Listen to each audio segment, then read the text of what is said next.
Hello, happy Wednesday, everybody. Welcome to another round. I'm your host, Jay. I'm joined with my girl, El Cid, and we're back for episodes 10 and 11 of Love is Blind, Netflix special. You already know what it is. Child, get up on in here. We got a lot to discuss, we got a lot to talk about. We had five couples to start. Now we're down to three and a possible child. I don't even know like what's happening at this point. Anyways, come on in. Y'all know what to do. If you're new here, please do us a favor. Hit the like button, share, and subscribe. And guess what? I got memberships, y'all. Y'all can join the membership. You know what I'm saying? We can get it popping up in here so we can get some membership lives only, child. We can get them going. And if you're here with us right now, watching this on the live, thank you, Deanna, because you already know where I was about to go with this. Put them hearts all up in there.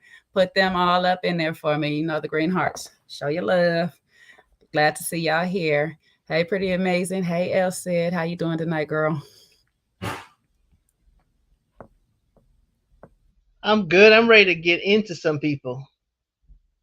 Well, we're gonna get into some people. All right, child, because it was a lot going on between these episodes. Okay. It was madness. It was chaos. It was whatever. The parents were great. The parents were. Not all of them. They were nice. They were nice. Oh, she said not all of them. I wonder whose parents wasn't the one. All Mm. right. I don't even know how to start this madness up. I don't even know how to get How, this madness going. how about who's missing?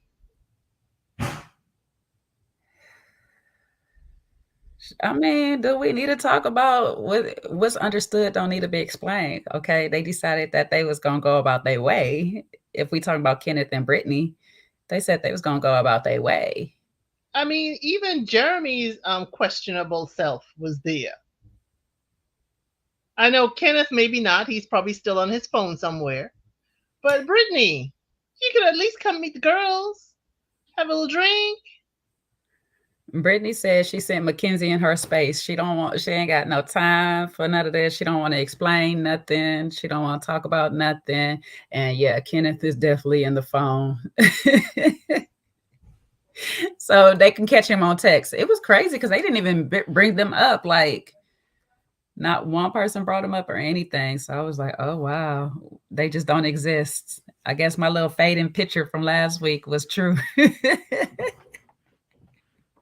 They faded on out. Oh, well, maybe they'll show up at the reunion. Maybe. I'm hoping. I'm hoping they do. They better. Child, we know somebody was living in that phone like J. Maul Bryant. Not Jamal. You know where I get that from, right? That man love to call that man J. Maul. Too Like funny. Jamal Bryant. That man was living in the phone, child. I don't know, okay? But I guess we can kind of start off where the last episode left off with Jeremy and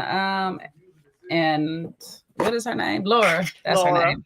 Chad, I was about to be Amy this time. Chad, I was about to put him with Amy. But Jeremy and Laura, I guess we could start off with these two because it looked like they fade into black next. They won't be here either. Child. But Jeremy started off this episode with talking to his mom. And I was like, it's a funny thing. It's not very often that some of us, I'm pretty open with my dad, but it's not often that some of us actually give the story the way it actually went down. And I was kind of curious because I was like, a little bit of his story was how it went down, and a little bit was a little off. I was like, did you really explain to Laura? Did y'all really have a real conversation? Because from what I saw, it was a little bit of denial. I'm not going to talk about this. Did I miss something? Was it the story back to his mom the way you received it too, or He sounded like he was back in elementary school. I got into a little bit of trouble, Mom. Little bit of trouble. Not kaboom, it ended my engagement and relationship trouble. I just got a little bit of trouble. And then he tells the whole story. But he wasn't talking much with Laura. She was doing a lot of talking that we saw. Now, this could have been a whole hour long conversation, but we don't know what he said and what he didn't say. All we know is what we were presented with. Um, One good point: the sunglasses did survive. They did survive the toss during the conversation with Laura. Or was that a backup pair? Could be, could be, could be, could be not. Mama though, Mama was honest. Mama is a mama like me. Couldn't be me. Couldn't be me. I'll be waiting for you. I'll be waiting for you to come through and tell me the foolishness you're about to say. See, Laura at least slept through it. He at least got to the couch to sleep. But Mama was like, I'll be waiting for you. Mama probably be waiting and rocking. Waiting and rocking. And you better duck once you get in. Yeah, but I was laughing too because I was like, "Oh, you ain't gonna tell your mama that she was waiting? You gonna be like, oh, I just kind of slept on the couch? No, she was up. She was up. She gonna say she wasn't, but she was up because mama, she knew exactly what time I came home. Like, come on, tell your mom the whole truth so she can give you a real, honest feedback. My other question was because this is off script, off show. People been coming out. We know, but I was like, does mama not know about the other fiance? Because mama was sitting here like, this is you going through this process. We don't have another somebody at home. It's okay. It was, I don't know, mama's either just covering for her baby real well or she don't know about this other fiance, which is making me say, it was there really a other fiance or somebody just trying to get attention? Mama is looking like I'm on camera. I'm going to give my point about this situation. We don't know what Jeramy told her. Jeramy could have told her he ended it with the previous young lady, and that's why he moved into another place. He could have told her that. So we don't know what Mama was told about the previous young lady. Mama could have said, he could have said, I'm gonna put this relationship on pause, but told his mama, I'm done with her. Mom only knows what he tells her. We know how he tells stories. Got into a little bit of trouble. Well, you know, he probably did exaggerate the when the relationship was technically over, or he just didn't quite call it off the way that the young lady expected him to call it off. Because as we go forward, we see that he not quite calling it off with Laura, even though it's called off with Laura. He's still trying to salvage whatever he can out of the relationship. And look, I'm totally not mad at him for giving some days of space. Cause you do some F stuff like that to me. Trust I ain't trying to talk to you right away, any daggone way. However, I do expect you to be on my line. I do expect you to be on my line. So the longer you take to be on my line, the longer I'm gonna take to rewind and accept any apology that you got coming forth. Okay. And so I was in between the two of them on this situation on the time frame of calling me.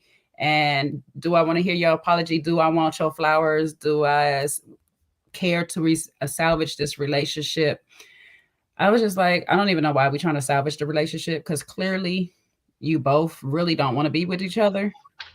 Laura seems more like she wants to save face and she just wants to make you feel pain in anything. And you seem like you rather be with Sarah Ann.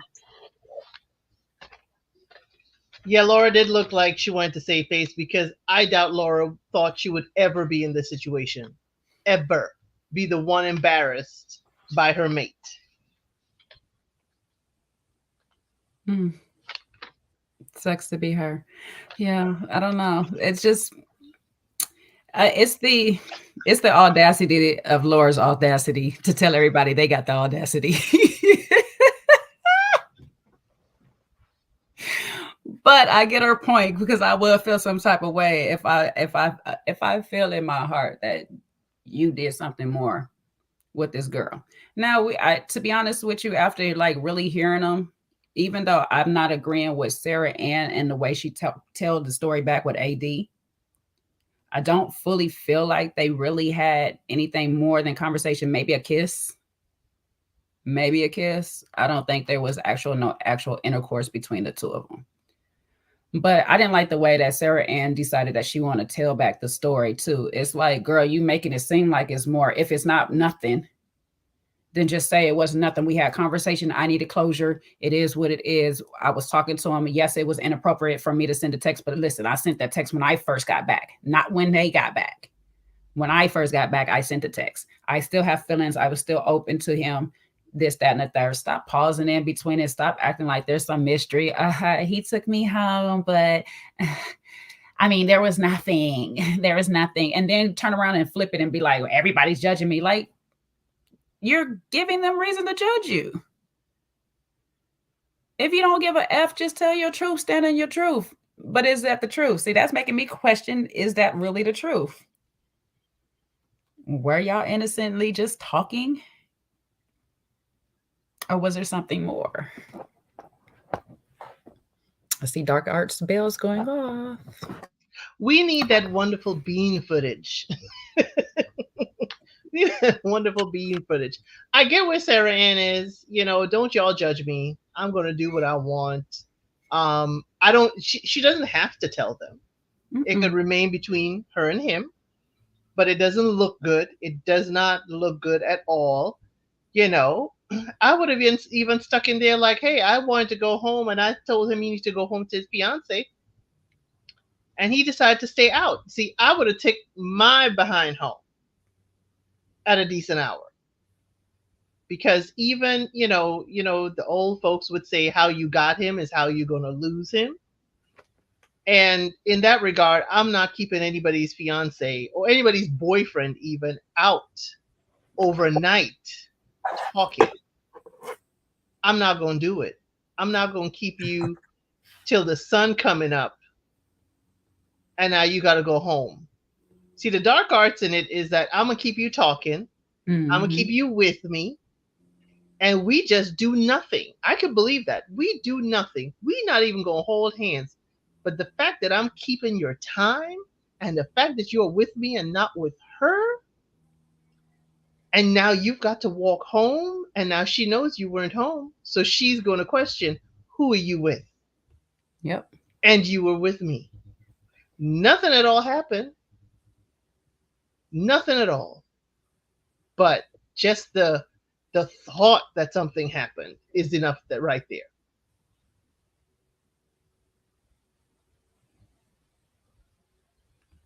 Do you agree with this statement that AD going over to talk to Sarah Ann was a waste of footage since I Laura don't had the smoke? I don't think AD wanted to go talk to Sarah Ann. I think production put her there, and she basically said as much. She's like, I don't care. I don't have a dog in the fight. You're not with my man. You're not trying to be with my man. So I think AD's just there because they maybe AD was the only one that could have a rational conversation with Sarah Ann. Mm-hmm. Maybe everybody else took over, the conversations and didn't want to talk to Sarah Ann. And going I, on with Sarah Ann and Jeramy, mm-hmm. and talking about AD, let's link Clay. Netflix, I hope you rented those jet skis from Clay's company. Thank you, because I was wondering, I was waiting for Clay to pull up on a boat or something, like pull up on something, bro. Let him get his finish, get his little plug on, okay? You So already ain't paying him. Let his business thrive. maybe this lake area was around Clay's area. I was just waiting for him to pull up. I was like, they just pop him in. I was, oh production. He's working, and then they just pop him in there. I was like, don't just pop him in. Like, give me him pulling up on a boat, on a jet ski. Give me something. But now going back to that AD situation, I do believe production put her to it because she basically was like, I don't really care. I don't really care. However, I do like the way that she came because it's like, listen, let's just address the optics of it. I seen the text. It doesn't look good. I'm trying to help you clear your name. That's really what it was given off to me. It's like, I'm trying to give you this opportunity to clear your name and say what it is. And then when Sarah Ann kept playing at 80's face, 80 is like, girl, come on now, just take a little bit of accountability of how it looks. And I wish in that moment that Sarah Ann would have not gotten so defensive with AD and came the way that she came with Jeramy. I get it because you got people asking you about it, but you got to be prepared to be asked about how you literally slid into this man's DMs, regardless of the time frame it was. If the time frame was innocently right after you left, which is long before they even get home and have their phones, that's explainable. It's like, girl, while they was on their honeymoon, I was sitting here thinking about it and all this stuff like that, hoping to myself that they won't work on the honeymoon and that me and him will still have a shot. We can accept that because we know that you all are developing feelings within the pods. The feelings don't just go away just because you come home and the person don't accept you. So it's understandable to say, hey, I have feelings for this person. I'm not friends with Lori. I don't know this girl. So at the end of the day, may the best person win. If he's not with her, I'm letting him know the door is still open over here. But good luck to you. And when we sat down and had our conversations, I told him, hey, if you want to be over here, you need to go fix it over there with her. It would have looked a lot more better than her sitting here trying to play like, well, he left the door open. But I'm not that girl because I told him to go clean it up with Laura first. But it's still okay. He can come to me if he wants to. It's like, you're that girl then. I'm sorry, you're that girl. If you stayed out all night, it's not my fault. Yeah. I didn't make him do it. Like, he was where he wanted to be. That's what it's giving. It's giving because you go, you're where you want to be. Like, sis, just say what it is. You still like this man. You don't care for Laura. You were hoping to be in that position or whatever and stuff, and you hoping it's not working for him. And instead of crying to Jeramy, I don't want to be looking like that girl. I'm not that girl. And as soon as he say, you want to ride jet ski? Okay. Baby, you're that girl. You're that girl. I'm sorry. And listen, a lot of us don't like Laura. A lot of us might feel like she had it coming to her. But Jeramy, you needed to close that door and stuff properly. And Sarah Ann, you should have made sure he closed that door properly before walking through yours. Okay? So to each his own, sweetie. To each his own. If you end up with him, guess what? He still might have a fiance you have to fight next. So and remember, this was filmed so quickly after the Zach and Bliss season. So they don't even know it is an option for Jeramy to change from Laura to Sarah Ann if he wanted to. Mm-hmm. They don't even know that yet. Or contestants don't even know that yet. But Rick Brown, open your mouth. Open your mouth and say, I'm not happy here. Because that's basically what Zach did. Zach was just like, I'm not going to take this anymore. Let me go apologize to the person that I had another connection with in the pods, and let's see where it goes from there. And guess what? We got a baby coming from it. Now, the petty, the unmitigated gall, but I love the play. Your bag's already packed. May the best petty. I told you in Kojo's chat, I said it earlier today. I'm Team Petty. Whoever let the pettiest one win, baby. And I figured it was gonna be Jeramy. Her whole jaw dropped because she was going in. She was like, I don't want your flowers. I don't need your text. I'll come get my stuff so you can get a last view. No, baby, I don't need no last view. Your stuff is outside already. As a matter of fact, I'm having some people pick it up for you. You just give them the address because since you didn't want to give it to me. That is all I went there, Jay. I thought all of that. I was like, she's like, I'll come pack the rest of my stuff. No need. It's already packed. You packed my stuff? Oh, yeah. Baby, that set her off even more, baby. She was in that confessional real hot. I can't. He owed me. He owed me. I don't give a damn about Sarah Ann and her little skank cunt having little self. And she's just a horrible person and she's this and that and that. But he was the one who owed me. I was like, I thought you didn't care about Sarah Ann because you gave her a whole dissertation. Right. Right. Oh my God. It was that. No need. I already packed. Ooh. Oh, that would have hurt. That hurt my heart for her, dog. I was like, But it soothed my petty. It soothed my petty. My petty cup was like, ooh, sip. Yes, listen, Jeremy. Another listen. round. Yes. Yes, baby. He's like, shots on me. Let's go. Everybody to the bar, to the jet skis and to the bar. My guy said, listen, I'm just trying to be cordial with you. I'm just trying to, salvage whatever little bit of relationship. I know it won't be no friendship or nothing, but I just want to have a good time with the rest of these people here. And she was like, I don't care about a good time. You don't want this. He was like, all right, well, cool. You know what? Your stuff is packed. Your stuff is packed.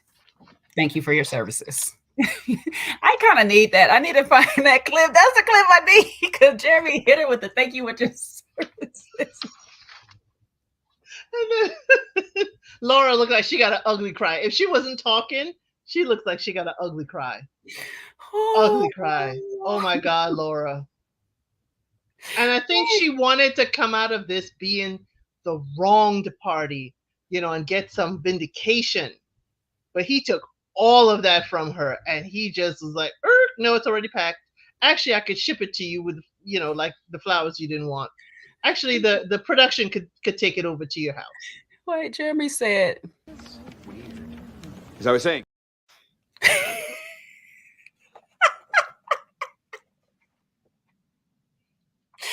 Oh, when it comes to us getting back together, Jeremy was like, No.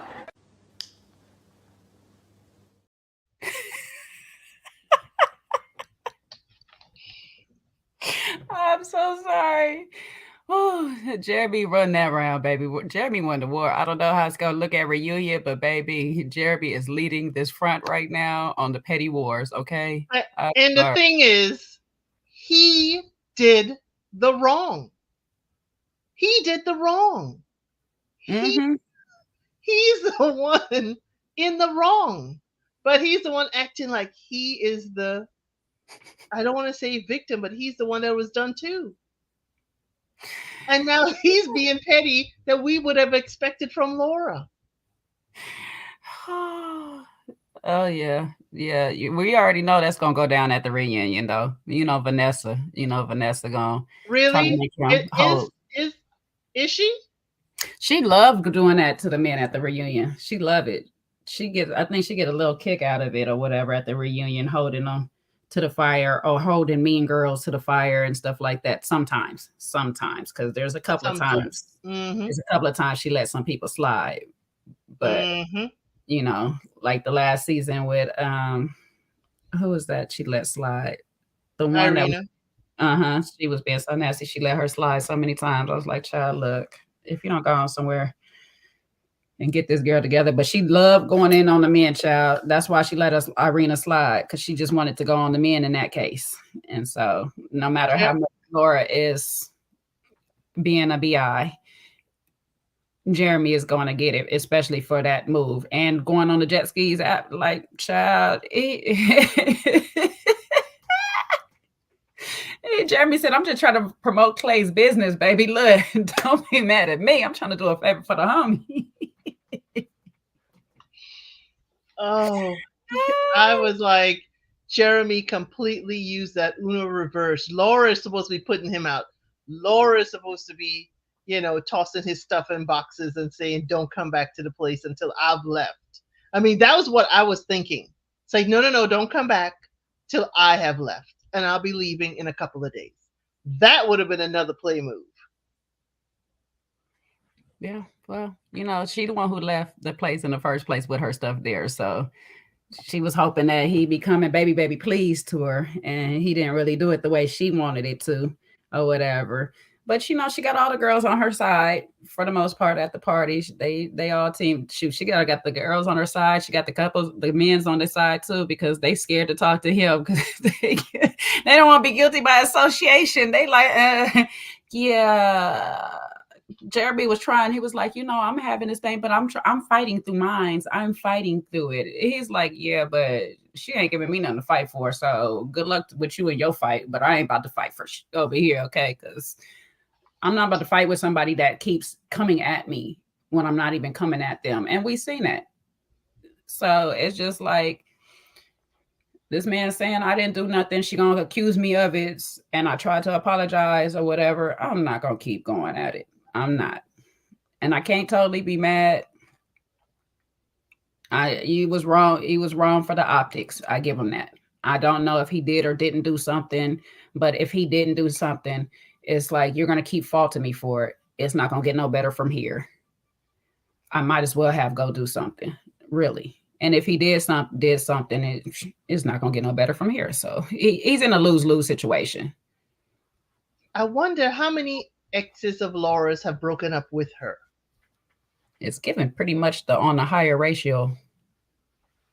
It's given on the higher ratio, and I don't think she's realized the problem why they're breaking up with her. Right, I don't think she takes it well either. No, because it's always she's the type like Chelsea that's always going to make themselves the victim out of the situation. She doesn't realize the little things that she does that pushes people in directions. And I'm giving that most of the breakups is due to infidelity of some sort. So I should say, what I'm saying? Like somebody's out there cheating, because she seems like she pushes people like Chelsea does. To me, Chelsea pushes people away. You push people in that direction. You're always nitpicking. You're always finding something wrong. There's always this little thing that they're doing that is not good enough for you. But Laura has given her, and I'm going to call it her petty power. She gave her petty power to Jeramy because, yes, she is the one wronged, but she's acting very unhinged and he's acting like the very calm one. And she gave up her petty power there. Mm-hmm. And I'm like, Laura, you don't have to say a lot. His actions said everything. You could just sit in your petty power and just let it happen. You don't need to get loud. You don't need to go off. But it seems like she couldn't help herself with the way it looked. It's because she was too busy putting all her petty energy and pretending that she didn't have feelings for this man. Like she didn't care. Like he wasn't good enough for her. He was beneath her. And she got knocked off that pedestal. Real and quick. That fall hurt her. So of course she's going to scream out loud because she thought she was above this man, that she was just too good and she doing him a favor. This is where I be with Sean and them when they be like, don't do the man a favor, okay? Because that's how but this is the thing. It's not that she's one of those people that just see him and it's like, oh, I like his personality and all this stuff, but I'm growing into attraction with him. She didn't like his personality either. I don't know.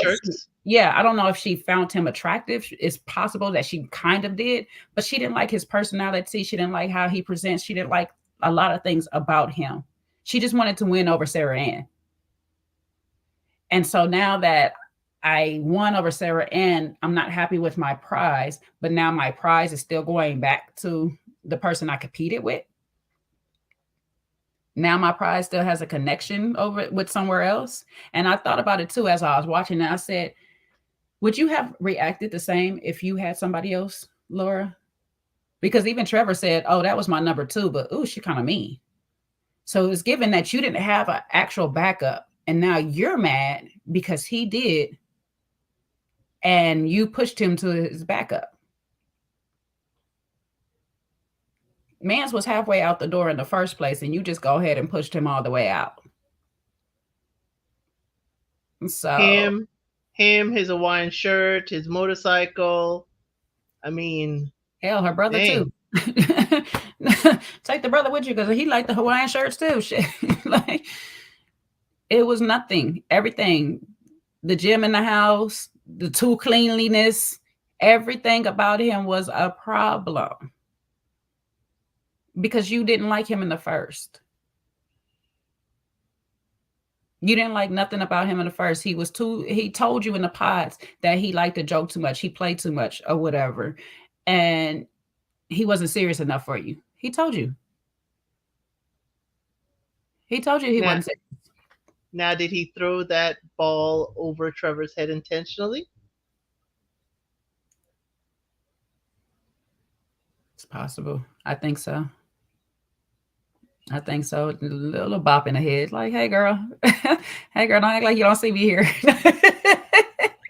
And Trevor, why would you ask him to toss it in that direction knowing she's there? See, Trevor's a little messy. But my guy said, oh, that's my number 2, but she's mean. I said, excuse me? Oh, I'm just here talking to your wife. I said, Trevor. Okay, Trevor. Okay, Trevor. I mean, we had a connection, but I'm just talking to your wife. Like, all right, sir. And could I get a kiss too? I mean, I would have. I mean, you're hot. You know what I'm saying? I'm just wondering if if looks, if it wasn't just looks on the table and stuff like that, because you're like hot both ways, though. You know what I'm saying? And sorry about the mullet. I had to cut it off. But I'm just wondering if you guys are okay. Are you and Jimmy okay? Huh? You ever think about me? I still got the bracelet. You want to hit it later? Wow, I still got mine. Oh, we should tap each other later. I was like, okay, Trevor, simmer down, sir. Simmer down. All right, go have a seat. Several, please. You and your non-existent mullet anymore. All right, Trevor. Trevor's like, listen, I ain't gonna pull a Sarah and hit you in a DM, but if you ever thinking about me, tap twice.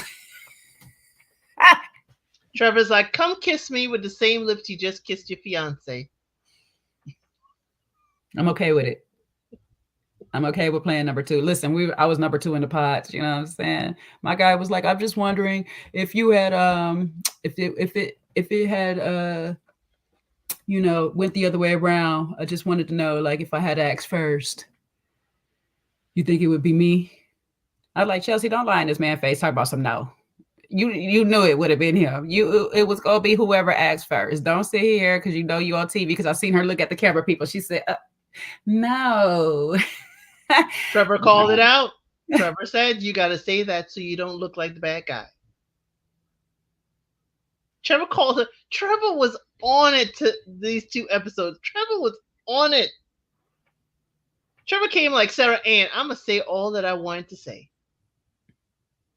These 2 came with the assignment intact, baby. They was like, yeah. Jessica, too. Jessica came with the assignment. Yeah. Oh, yeah. She tried to clean it up, too. I seen her. I see you, Jess. I'm still hurting. I was feeling some type of way. With the hair covering the cleavage and no. Did you see that one? I said camera people. I see you. She gonna pull it over. She was made sure the cleavage was back out. Let me get these boobies right real quick before I go up here and get another snack.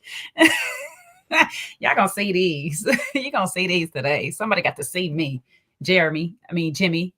Whoever. Trevor. All y'all. Every last one of y'all see me. Shoot. Y'all all passed on this.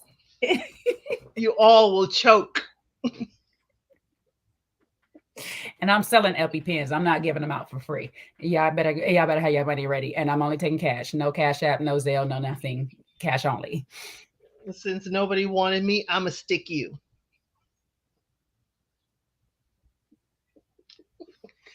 Oh, Jessica, love it.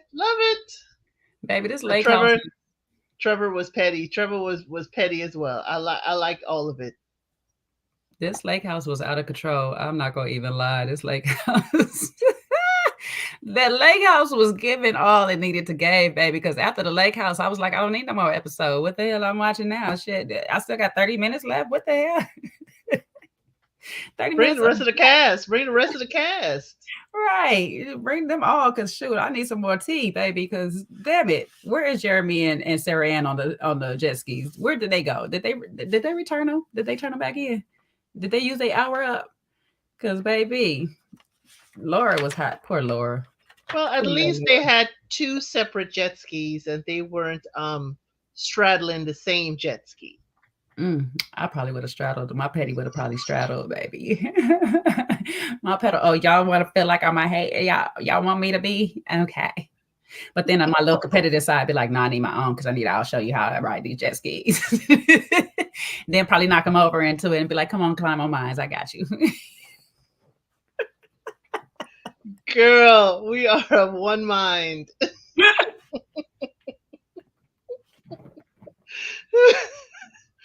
I would probably ask on camera though, should we ride on 2 or 1? Okay, we do 2. I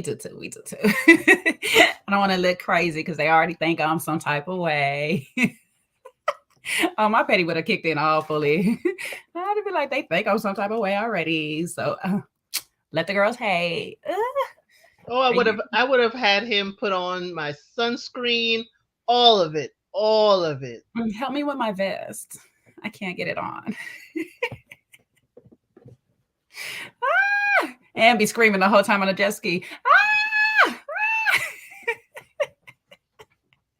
Oh my God, Jeremy, you're so stupid. Oh, Jeremy, look, here I go with the J's again. Right.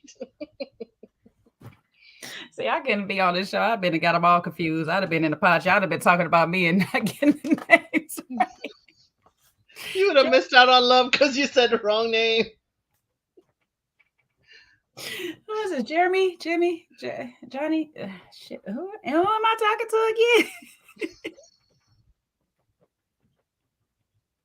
Too funny. Oh my God. Oh. But yeah, I would have gone I'd have put on a show. I'd have given you footage. Mm-hmm. This episode would have been all the lake house.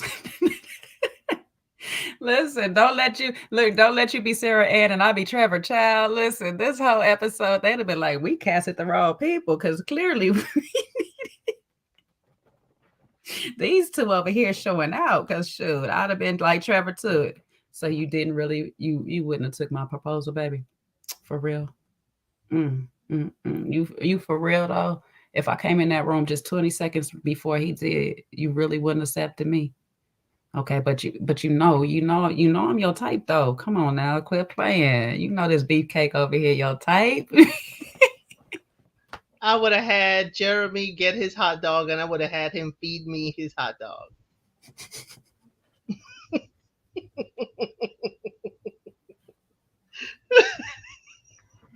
You trying to have a snap. You trying to have an episode of Snap on this show.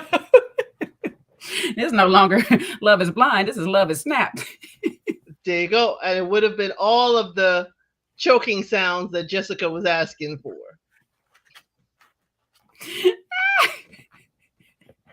It would have been petty. It would have been petty. Woo, yes. Now we the bonus villains. We're just helping production get better footage, get some excitement into it. Oh, child. AD really would have been mad. She'd have been having to sit down with both of us. Do y'all know how this looks on TV? Yes. Oh, yes, that's when I would have gone talk to AD after that. Like, oh, I'm sorry, I gotta get some of this off. Let me get this ketchup off. Hold up. That was a good hot dog. Hey, y'all got any hot links? Jeremy, I'm gonna come back. You could finish feeding me. I'll be like, and do you want to finish having another conversation until like 5 a.m? Because I had a Red Bull today, so I'm up. I'm just up. Matter of fact, let's get some espresso martinis. Let's just keep the party going. Oh, over there still asking Chelsea, but are you happy though? Does he really make you happy? Because I'm not saying Jessica, but I'm saying. So you really don't want to be a baby daddy? You don't want to be a stepdaddy out here in these streets? You know what I'm saying? Look, baby, I'm giving MILF energy. I'm giving real MILF. What you want? Tapping my bracelet. So how deep in the box did you put that bracelet? Did you put it real deep? Can you still feel it vibrating on you? You know what I'm saying? You should like carry that in your pocket so you can really feel me, you know what I'm saying? Because I'm always with you. I'm always with you. I'm always thinking about you. You know, I didn't want to slide in your DMs. I wanted to tell you this face to face, you know what I'm saying? To show you, to really let you know. But since we are talking about petty, real quick, I caught Chelsea being petty too when she had to announce herself to Trevor. Hi, I'm Chelsea, by the way. He like, girl, I know. I looked you up. I seen you. I followed you. I followed that ass through the mall. Don't worry.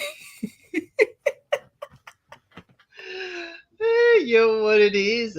What's up? Yeah. Gonna I'm play. gonna get damn guys.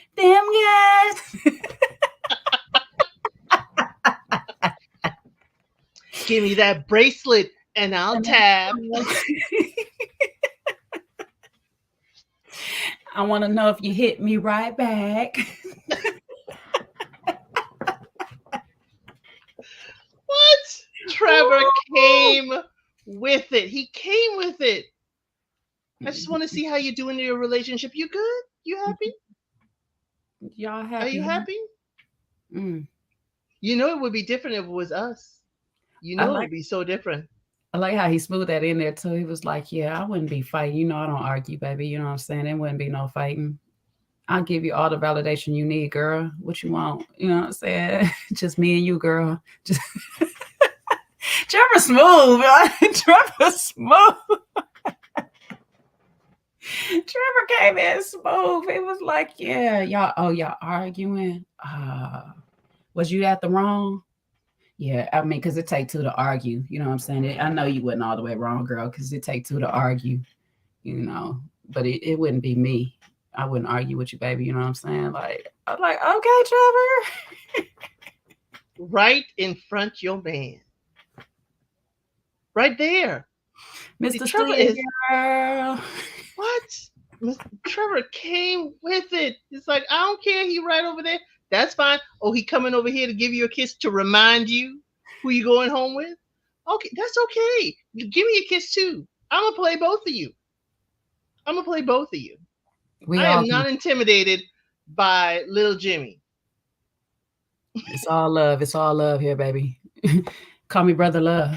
Bring it in. Bring it in. You Jimmy, get in the hug first so I can feel on her when you don't see it.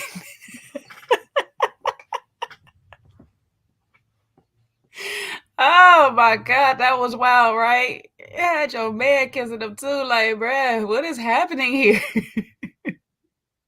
now Jimmy over here trying to play like he comfortable. Like, come on, Jimmy, stop lying, because you know you're not comfortable, and the reason why you're not comfortable because Chelsea got double standards. Let's be honest, she got double standards. It's okay for the goose, but not for the gander, baby. It is not okay for you to do anything with any ex friend, any ex body, but she could sit all day in front up in this man's face.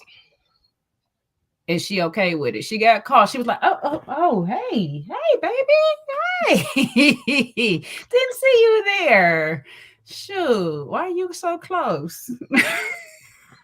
It's like we have most of us been there. You at the cookout or somewhere, and it's like, you don't need to be up on me the whole time. You can go over there, go get a plate, go get a drink, go talk to somebody else. You don't want to talk to your boys and stuff. She was trying to stay close to him, to stay close to Trevor too. I was like, you think you slick? You get out the boys' conversation. She's like, oh, I'm supposed to be with the girls, huh? He's like, yeah, yeah, go there. She's like, Jimmy, okay, let's go. Jimmy played pass the kiss. That's what Jimmy played. Jimmy gave Trevor the kiss that Chelsea wanted to give him. She's like, dang, I thought he was talking to me when he was asking for the kiss. Shoot, okay, Jimmy. All right. Go away, Jimmy. Go away. You should. Well, listen, Chelsea, you should have took him down to the beach like he took Jess. Y'all could have had y'all a little long time and let him watch from afar, like he was doing with the girls. You know, because him and Jess got away from y'all. Him and Jess got away from you. What I found interesting in this moment is y'all both telling these people that they your number ones.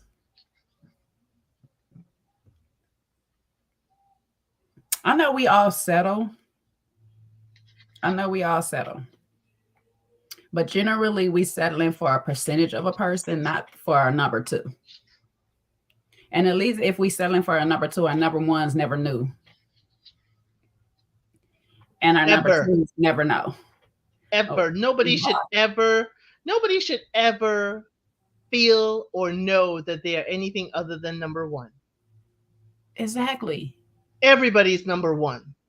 Everybody. But you know then number one is whoever's in front of you. Yes, but we can't say this on camera because the camera's also in front of us too.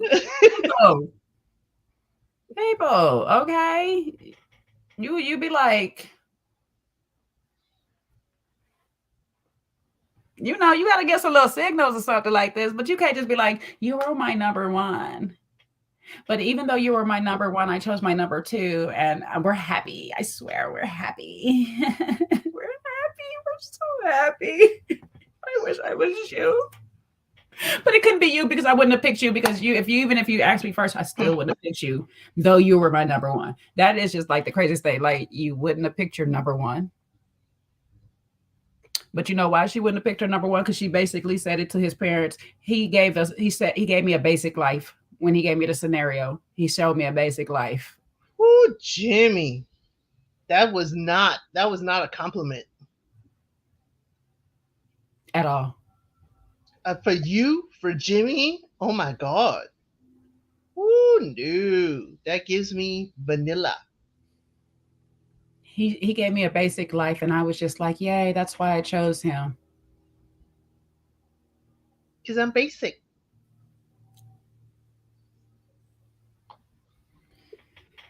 But then Wow. you're not happy with the basic life he give you because the man want to go out one night a week and you just go ballistic. Now let's put it in perspective. He wanted to go out for a friend's birthday for an hour and a half, which he basically said most of that time was driving. So, my dear, if you wish to get comfortable with him being around certain people, or just to know whether he, could be dipping and diving back into the friendship, you got to go and observe him. Because Jimmy ain't a player. Jimmy ain't a player enough to hide it well. No, he's been honest about every daggone thing going forth, okay? He's not trying to hide anything from you. He's trying to make you as comfortable as possible. Like he's been oversharing at this point because ain't no way you should have told this particular person that you slept with any of your friends at any point in life. Okay.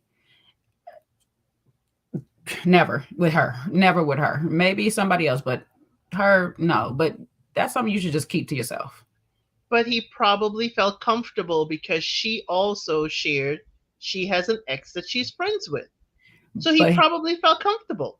No, still shouldn't have felt comfortable because after the AD situation, how she flipped that onto him, he should have known then. But here go people pleasing Jimmy once again, trying to just do anything to make a happy wife, happy life. Bro, she's never going to be happy. Because she don't know how to be happy by herself. She don't know how to make herself happy. So there's no way you're going to make her happy no matter what you do. Your honesty is not good enough for her. And Jimmy also asked you not to reveal that information. That's one thing for me with a partner. If you break my confidence, if you tell what I have specifically asked you not to tell, not something, embarrassing or whatever. If I say this is between us, you're my partner, you better ride all the way till the wheels fall off and hold on to that. That to me is a huge violation. That eliminates any loyalty you have to me. I couldn't do it. If Jimmy says yes, praise to him. But I couldn't do it. I could not. That is such a deep violation of me. The fact this is the second time technically. Low key, the first time was the AD comment because it was just supposed to be a little comment like, dang, AD stacked. I ain't see her, I didn't expect all that from little mama. It is what it is. You did it in that moment. But this right here is, we talked about this off camera. I asked you off camera not to bring it up on camera.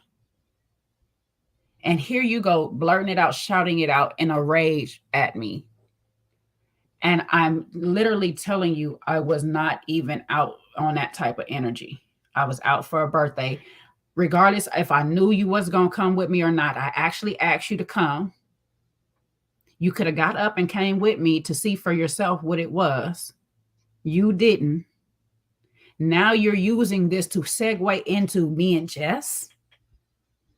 I don't know if she talking to Mama Joyce people in the streets, because she talking to them out there in the streets, or whoever it is, J. Ma Bryan in the phone. I don't know who she talking to, but whoever seen Mackenzie and Jess out, Jimmy didn't. Jimmy, like, I'm in there with my friends having a good time or whatever, and then I brought my butt home. I came home to you having a bad attitude. All of this after I just sat in front of my parents with you today. I just sat in front of my parents with you today, told them how much I love for you, how much I care for you. We're going to rewind to that too, because even in that moment of the thing, it's a disagreement on how we argue, how we fight. He says we get into fight. No, we don't have fights. We have conversations. No, y'all don't have conversations, sweetheart. He be trying to converse with you.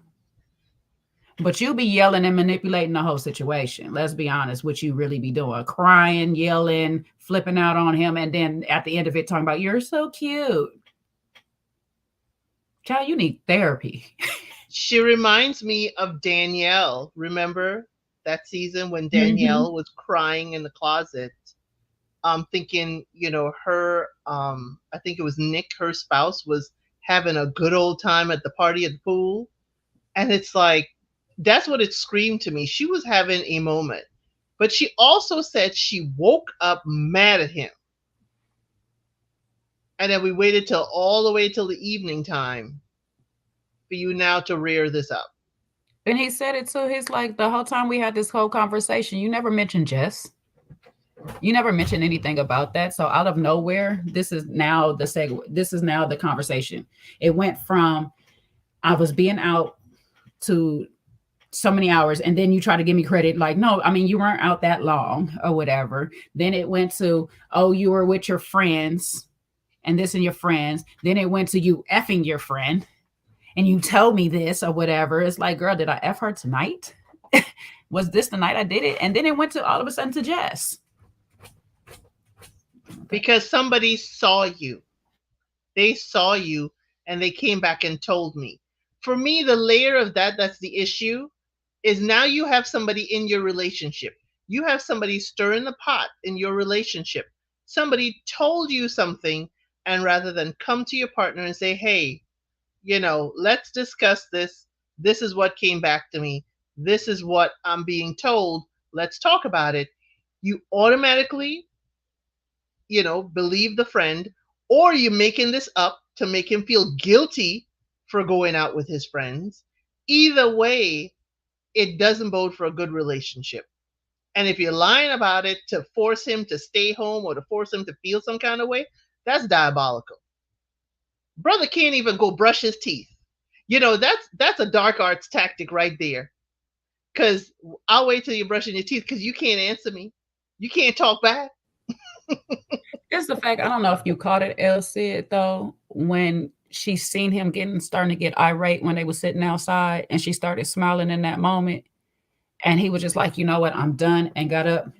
And it was like, I don't know, maybe it's just me, but I'd be catching some weird vibe or whatever, but this negative, dark energy came over her face with that little smile. And she looked like a villain off of a cartoon, like the Disney character villain, where they go into that little laugh and stuff like that. And it was like something clicked in her head. It was like, let's go finish this. And she proceeds and he saw it. Bathroom. Yeah, and he saw it. Chase her down into the bathroom or whatever and stuff. And I'm just like, girl, knock it off. Knock it off. So you're just gonna leave? You keep telling him basically you don't want to be here either. Let him go. let him freaking go, because you telling him you don't want to be here and all this stuff like that. You don't like him, you don't care about him and all this. He don't care about you. And I'm with Jimmy. You tell me how I feel.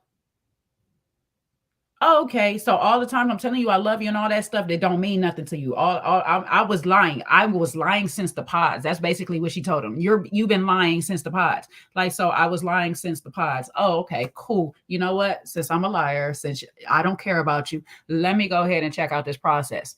Oh, no, no, don't leave. No, sis, I don't care about you. That's what this is how you feel. This is how you interpret it in everything I'm doing for you. So that tells me I'm not doing enough. She went from we good, we chilling, to toxic in the blink of an eye. We had a good day. Yeah, meet your parents. Yeah, yeah, yeah. And boom. It's like he didn't know where it was going. And that it doesn't bode well for someone in Jimmy's position to be basically, you never know if you're on solid ground. You never know what kind of attitude you're walking into. You never know how the conversation is going to end.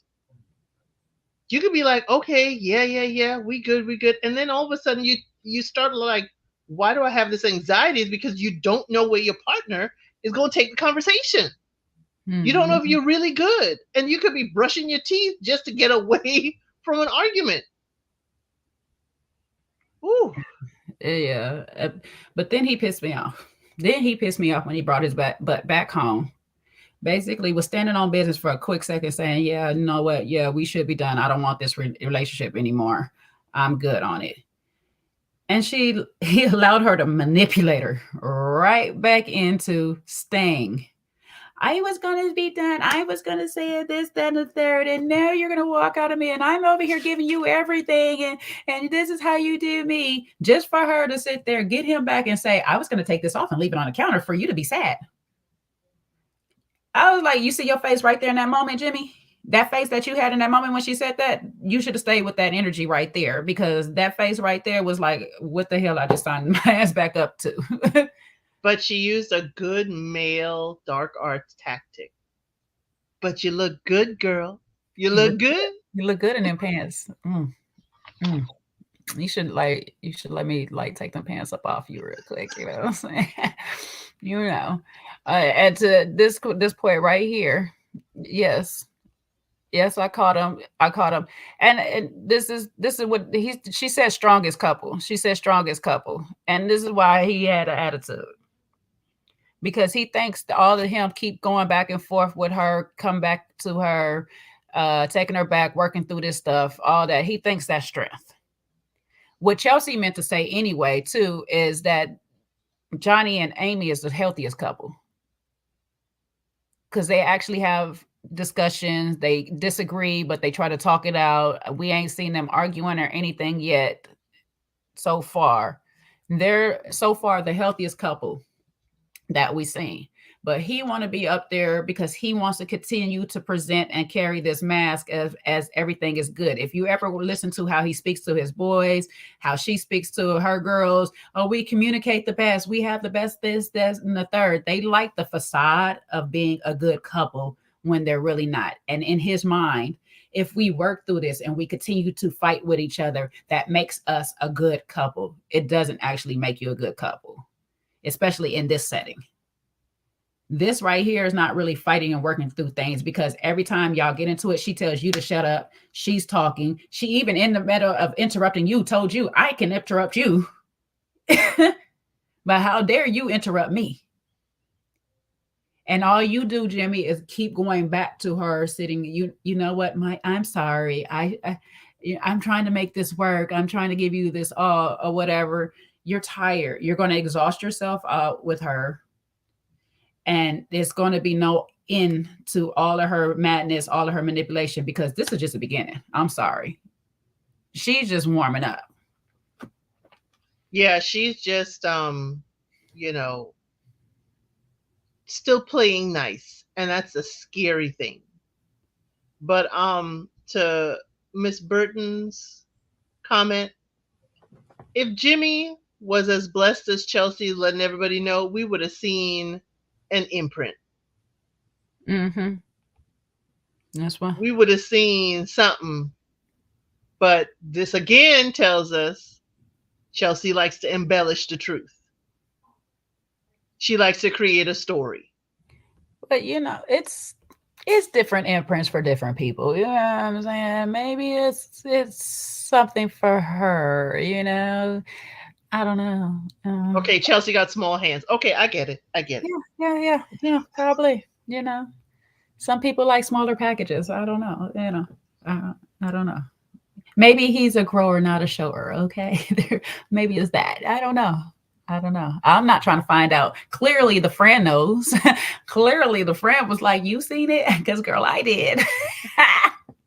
It's Let it awesome. out. She always let it out on the table. The friend was like, "It's awesome." We still friendly. They was high fiving to that girl, so it must be doing something for his circle of people. It must be doing something, okay? You Don't know, don't make Jimmy be community property now. it sounds like he is at this point too. The homies is passing him around and stuff. He over here with Jess. He over here with Chelsea. Got the homies. Jimmy out in these streets, baby. Jimmy, y'all gotta watch. Jimmy gotta be Remember, watched. remember Dream Girls. Jimmy want more. Jimmy want more.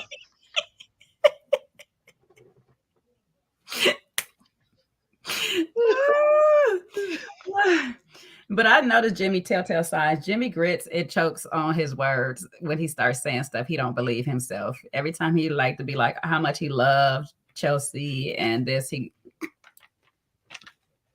got it. I was like, okay, I would like to play poker with Jimmy because Again, Jessica knew he gonna choke. now look, them words be getting hard to swallow, baby. They be getting hard to swallow. Save yourself, Jimmy. That's all I'm gonna say. Save yourself because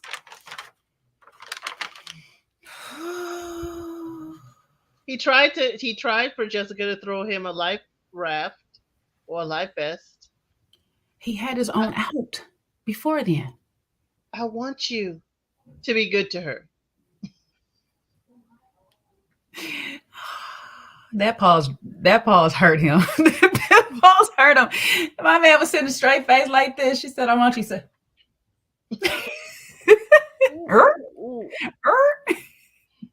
I got whiplash.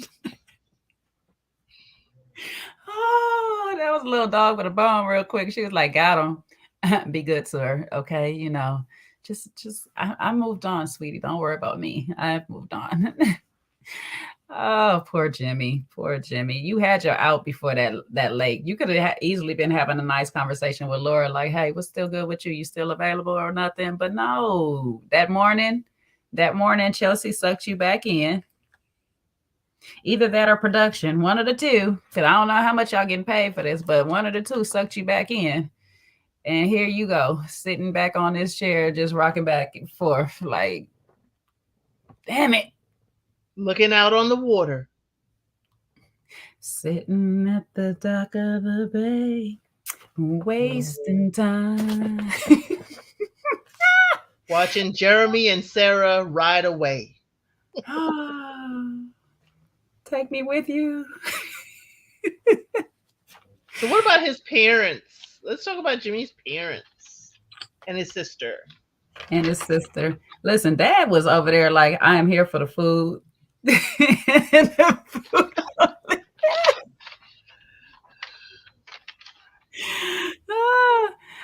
was here for the food, baby. Dad was munching away, baby. I was not even mad at it. I liked the dad too at the very end. He was like, I had my list. She's a pack rat. She's a pack rat. She's a pack rat. And besides that, she nags daily. But they 43 years in, baby. They 43 years in. And so I can't even be mad at it because they know. I wish they would have gave them more sound advice though. Yes. Because 43 years is a lot of experience that you can give to people on how to make it work continuously on a daily basis, because it is a daily job. Marriage is a daily job. So I don't know if they did sit there and give them more information, but I would have liked to hear more, especially when it got to the arguments of it all. Well, the sister did say it was hard, and she was only 3 years in. Mm-hmm. She did tell them that, but it screams Chelsea. Also she sugarcoats stuff. They communicate so well. They don't have fights. Just what complications? Is it complications or? Mm-hmm. And She said no, she just they don't have fights, they just have conversations. That's what she said. oh, Conversation. She didn't even say conversation. Okay. complications. Yeah, it was conversations. I'll say what? Yeah. They just gotta learn to live with some things. That's all. Mm-hmm. I don't want to say, tolerate. You don't have to tolerate, but there's some things or some quirks about the person that you think is enduring, that you think, I, I wouldn't mind. That's not an ick. I wouldn't mind, or I can love you despite or love you because of, the Hawaiian shirts or, your basic wardrobe. Or your basic life that's supposed to be at home with me at all times and never go out with anybody else but me. Jimmy, Jimmy dear, the times you go out is when she's on a flight in the air and she cannot get Wi-Fi signal. That's when you go out, Jimmy. Child, if she leaves, she might never leave now. She might just quit her job at this point. The way she carrying on to just stay up under him. I'm like, child, Jesus. Smothering much. I wrote that in my notes. I was like, oh my God, you're smothering this man. Like, let him breathe, sis. Let him breathe. Dang. He needs some time to miss you. Let him miss you a little bit. Like sometimes you let them go out in the streets so they can appreciate what they got at home. And you pushing him out to the streets so he don't appreciate anything but the streets. Right, so he can complain. Mm-hmm. But I'm just like, okay. But yeah, I did like the sister going in, like, are y'all actually cool with it? Because listen, I'm really just 3 years on it, years in, and it's been work. They got 40 years plus on me. And you know what I'm saying? They've been putting in some work, but I'm just 3 years in. It's gonna be some work. Hear me. Help me. Well, that's what I'm trying to do. That's what I'm trying to do, Miss Burton. I'm trying to help Jimmy be able to see his friends hang out and not set off Chelsea's warning bells. I'm trying to help him. That's all. Whether Yeah. it's carnage or not, that is for him and his relationship to say. But I'm trying to be of assistance in any way I can. No, yeah, that's shit. That's the only time he gonna be able to go out with her around, child. Because when she home, and she expects you to be home with her. So you better enjoy it. You better enjoy the free time while you can. Enjoy the break, because when she's here. But it's so funny because it's like Chelsea doesn't realize the monster you're creating. You're creating a monster by smothering him so much, by trying to control. You're trying to control him to control the scenario not happening in an unfavorable light. What you're trying to stop him from going out and cheating, but the things that you're doing is making him feel more inclined to go ahead and do it. And I'm not saying he's going to do it because he may not be that type of guy. But if that person has a little bit of cheat in them, this amount of smothering, this amount of trying to control and manipulate a person makes them go ahead and do it. Because what you're ultimately telling this person is, I believe you're going to go ahead and do it. And so I need to control the situation to stop you from doing it. And those type of people are the type of people that used to ditch school, that knew how to do this and that. So they'll find ways to cheat. They'll find their opportunity to cheat because they know for a fact that you technically cannot be there with them 24/7. So they start learning your schedule, getting on your schedule, your program, and cheating when you're not available, when you're not around. So you have to just release people and let them do what they're going to do and accept that some people are just naturally inclined to cheating because that's their thrill, that's their high, and that's just not the person for me. And some people actually respect the boundaries and just need their space because they want you to respect their boundaries too. I don't know. This fear of being cheated on or cheating on people is causing it actually caused the things to happen. It's like when you get that notion of a car in your head, it's like, I want this car. You don't see the car until you want the car in your head. The cheating doesn't technically, and it's going to sound weird when I say it, it doesn't technically happen, but you're creating it to come down the road later on. You're creating that energy that you're putting out in the world for that person to go ahead and do what they're doing, or for you, if you're that person, to go ahead and do what you're going to do. This leads us to Clay and AD. I'm sorry, that man needs to go get some therapy for that there, because you have a trauma that is not even yours. We can skip back to Jimmy and them in a sec. I know we didn't really close them out, but I was just like, while we're here, we need to talk about this AD situation and Clay with this this fear of cheating on your wife. Like, sir, stop living in that. I don't know what advice outside of therapy I can give him, but it's just like, if you want to stop something from happening, you kind of just don't do it. And I know it sounds easy, but it sounds like you're fighting an itch within you. So I feel like you need to get you some therapy for that itch, because I don't. Sounds like if whenever Clay says it, these two episodes, it sounds like he's talking about a genetic disease or a genetic defect. And it's like, no, sir. You're in control of your behavior, you're in control of your actions, and you can do certain things to make sure you don't cheat or don't have the appearance of cheating. I mean, daggone it, Clay. The sins of the father are not your burdens to bear. They're not. And yes, you saw what usually people, in my experience, if they see something as catastrophic as that, they would avoid doing it. Period. There'll be no question to the behavior. And the other side, they would be, well, this is just how life is, and assume the behavior trait of that parent. But it's, you have control. You have control. You determine whether you fall in or not. And the thing is, he's the one worried about cheating, and he's the one that doesn't have a person from the pod coming to express their feelings to him. He's the one without a problematic pod X to come in and disrupt his relationship, but he's worried about cheating. I would want to know who else Clay was talking to in those pods. It's a good question. I know that. Okay, so I can kind of relate to Clay, because growing up, I seen crazy stuff about relationships or whatever and stuff. My dad was doing some of the stuff that Clay was doing. Clay's dad was doing.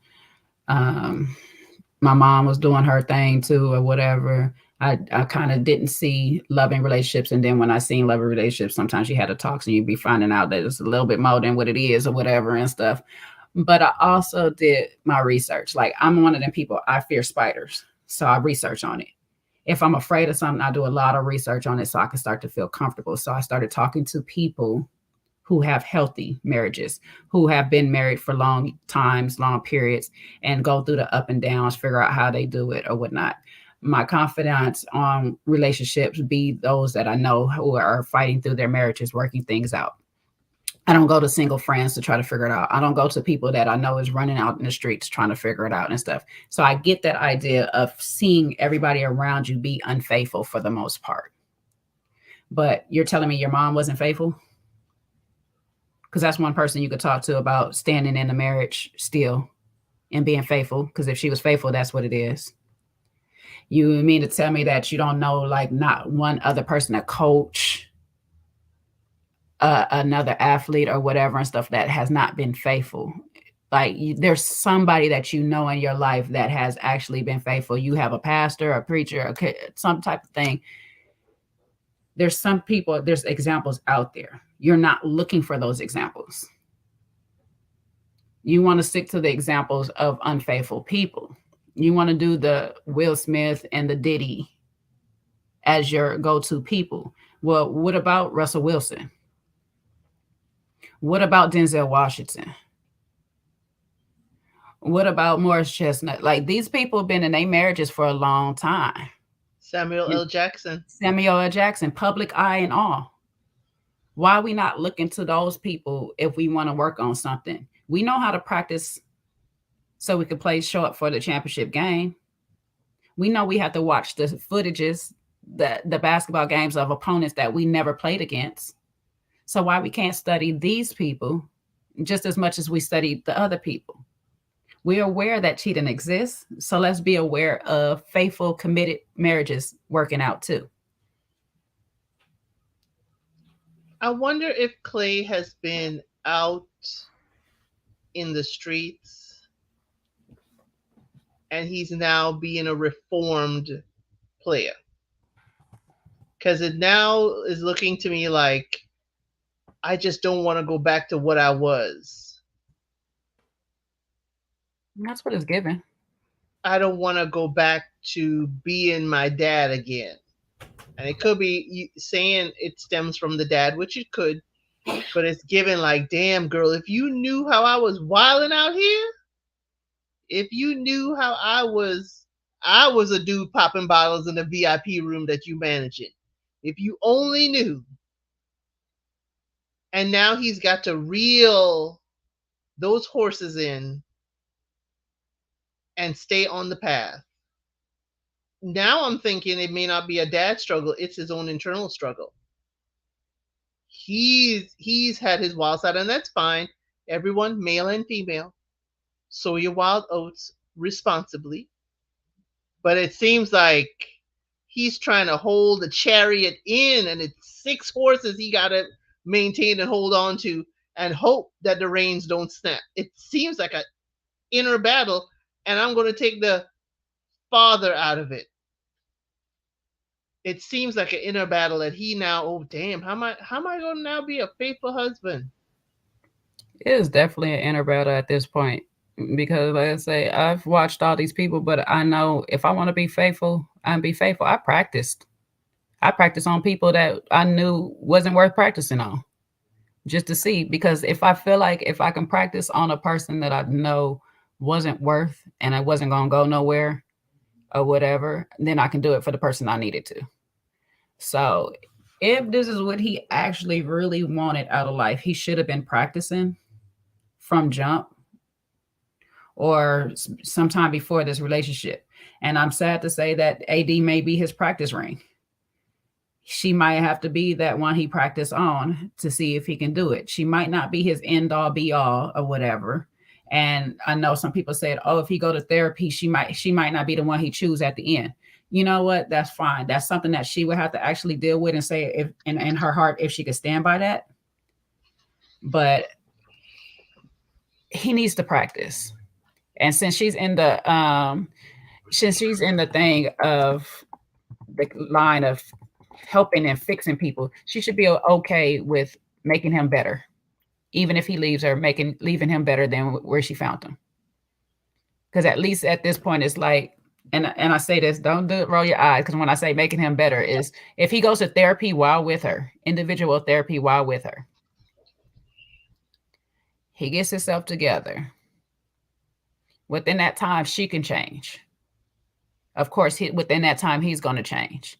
And if they're no longer aligning, hopefully they can have a mutual understanding that your new growth is not for me and we go our separate ways, but at least I leave you better. Hopefully in that turn, he don't leave her worse. That's the only part. That's the only part I have is that if they do not work out and he gets better, he at least helps her grow in some type of way as well. He encourages her to grow in some type of way as well, because sometimes some people we be with, it's not always, if you really look at your relationships that you had, a lot of them are learning lessons. Those are stepping stools to get you to the one relationship that you end up in. And if you go and look at them, instead of taking the bad from it, is what did I learn from it? What did I gain out of this relationship? There's something there. Yes, Jay. In the utopia that is Another Round's world, yes, I agree with you. But in the dark arts world of mine, yes, you can learn something from it. But, I would be like, AD, I put in all this work. I put in all this work. What was that? Was that Waiting to Exhale? Not you trying When to she extract vengeance.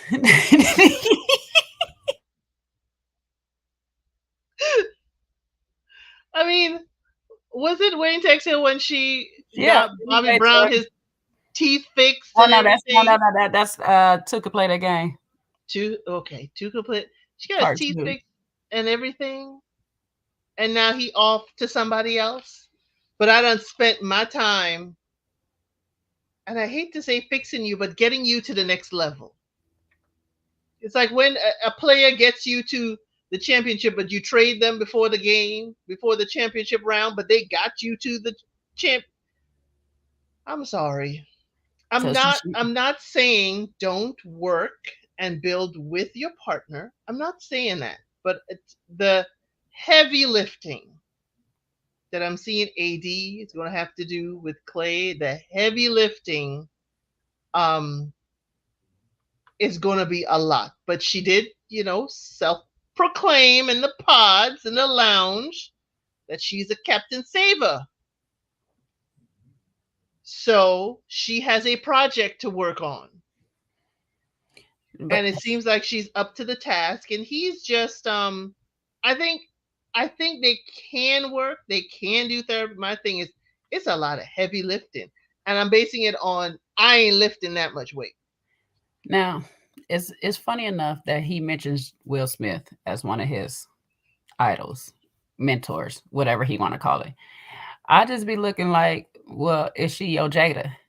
Because Jada has that same thing. She likes projects. She likes fixing people because she's trying to fix something within herself. But when she could no longer fix Will, we went on to the next project. Now, if they stay together, will AD be his Jada? Will he be running around here smacking people in the face saying, keep my wife's name out your mouth? I'm just saying, because if she's a fixer, they get married and he's no longer a project, what next? Then what? He'll forever be a project because he's working through some things. And I think she can find something to do. As she said, I could just quit my job and be home painting. There'll always be something that needs fixing. Yeah, I'm pretty But sure Jada thought the same thing too. until until he decided to step away, and I will no longer allow you to fix me.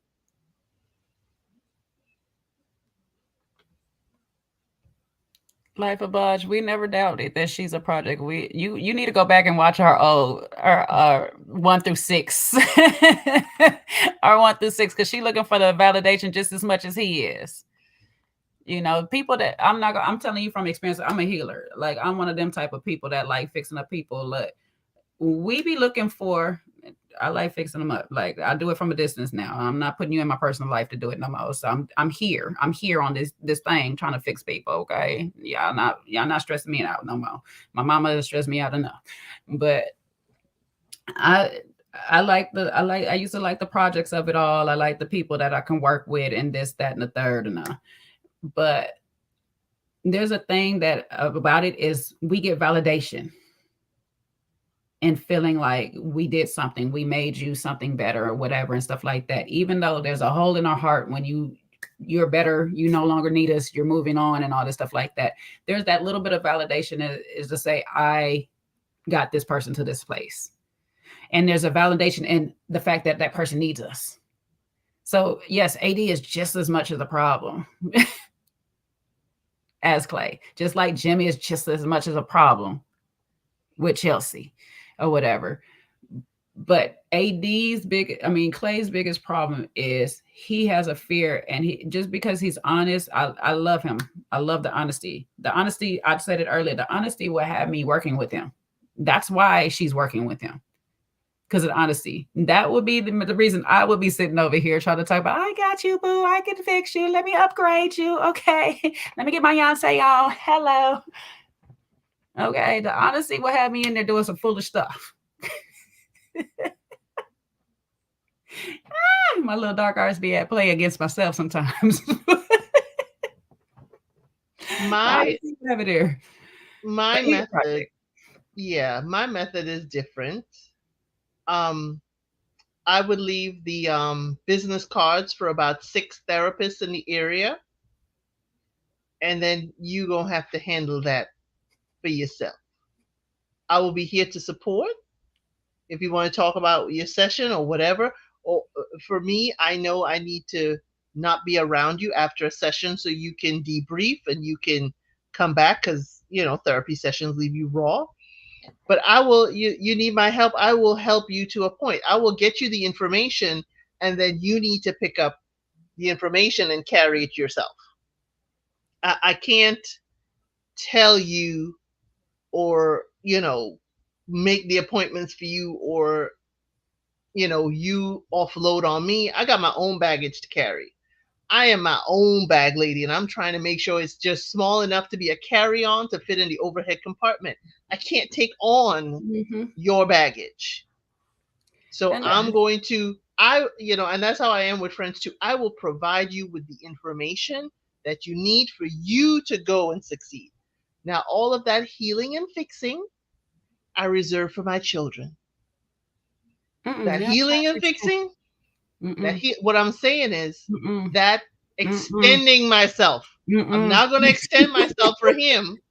I will extend myself for my children. My baby she don't need no healing. She good. I got her off it. No, just she good. I did the best I could for her. That's it. 18 years and I'm done. You know what I'm saying? Nah, don't get me wrong. Don't get me wrong. Listen, I ain't got no Beyonce money, so don't look for me on the healing in my pocketbooks. No. Look, I've tried to help a person financially one time, and that went awry or whatnot, and that was out of friendship. So, no. I ain't got it no more. Okay, but I might be here to listen here a little there too. I am definitely one of those people. I will point you in the right direction because I'm not about to act like I'm a therapist. Right. You can vent to me here and there, but when his situation is like, I can relate to you, but I think you need to go seek some help because you have a fear. You have a phobia, a literal phobia that I cannot cure. You almost need a hypnosis or something else to get over this. I don't know what it is, but you need something else. But like I say, back in my younger days when it was just like, oh, we all got problems and stuff, you know what I'm saying? I accept you for who you are and you accept me for who I am. We all got problems, childless. And I thought I was making something happen and I really wasn't. But I learned. I'm here now to be able to get advice of saying, when you are in this phase of healing people, you just got to be prepared that once they are healed, they might not pay their bill. They might skip out on a bill. Child, listen, you got to get the money up front because I will find you. Or, as the again, I love my old people saying, what you try to take from me, you will lose even more. That's when I would let it go. But for them, I don't have that. I don't have that fix a boo spirit. I don't have it. No, it wasn't a fix-a-boo. It was like, if we're in a relationship, it's the partnership of it. Now, I'm not trying to build you up to be my man. Like, you kind of have to be my man. But I'll put it like this, because I had one relationship that eventually would find himself in financial crisis because he was chasing his dream. And so I'm supporting your dream or whatever. So in that cause, it's like, okay, and support your dreams. I will help you financially here or there from time to time. because I got it, we good or whatever. I'm not worried about it and stuff. And don't get never cheated on me, never did this, none of this stuff. He was a little bit of a homebody, so I didn't have to worry about none of this stuff like that. But just a stubborn person that just didn't want to do anything outside of the dream. But that became just the same energy that Clay has, that became a black hole because it was a fear of things. We're worried about things happening in a negative instead of worried about things happening in a positive, which became a black hole on the relationship because now I'm emotionally drained. And that's where I can't help you because I can no longer save you. When I'm emotionally drained, I can no longer save you. I can't do anything for you. I can't help you. I can't heal you because I got to heal myself now. So when I say talking from experience, that's what's going to happen in this situation because Clay is becoming emotionally draining with this fear of not cheating. I have learned to protect my energy, Mm-hmm. but I learned it at an early age. Like yourself, um, I had a few uncles that had a rotation, so to speak.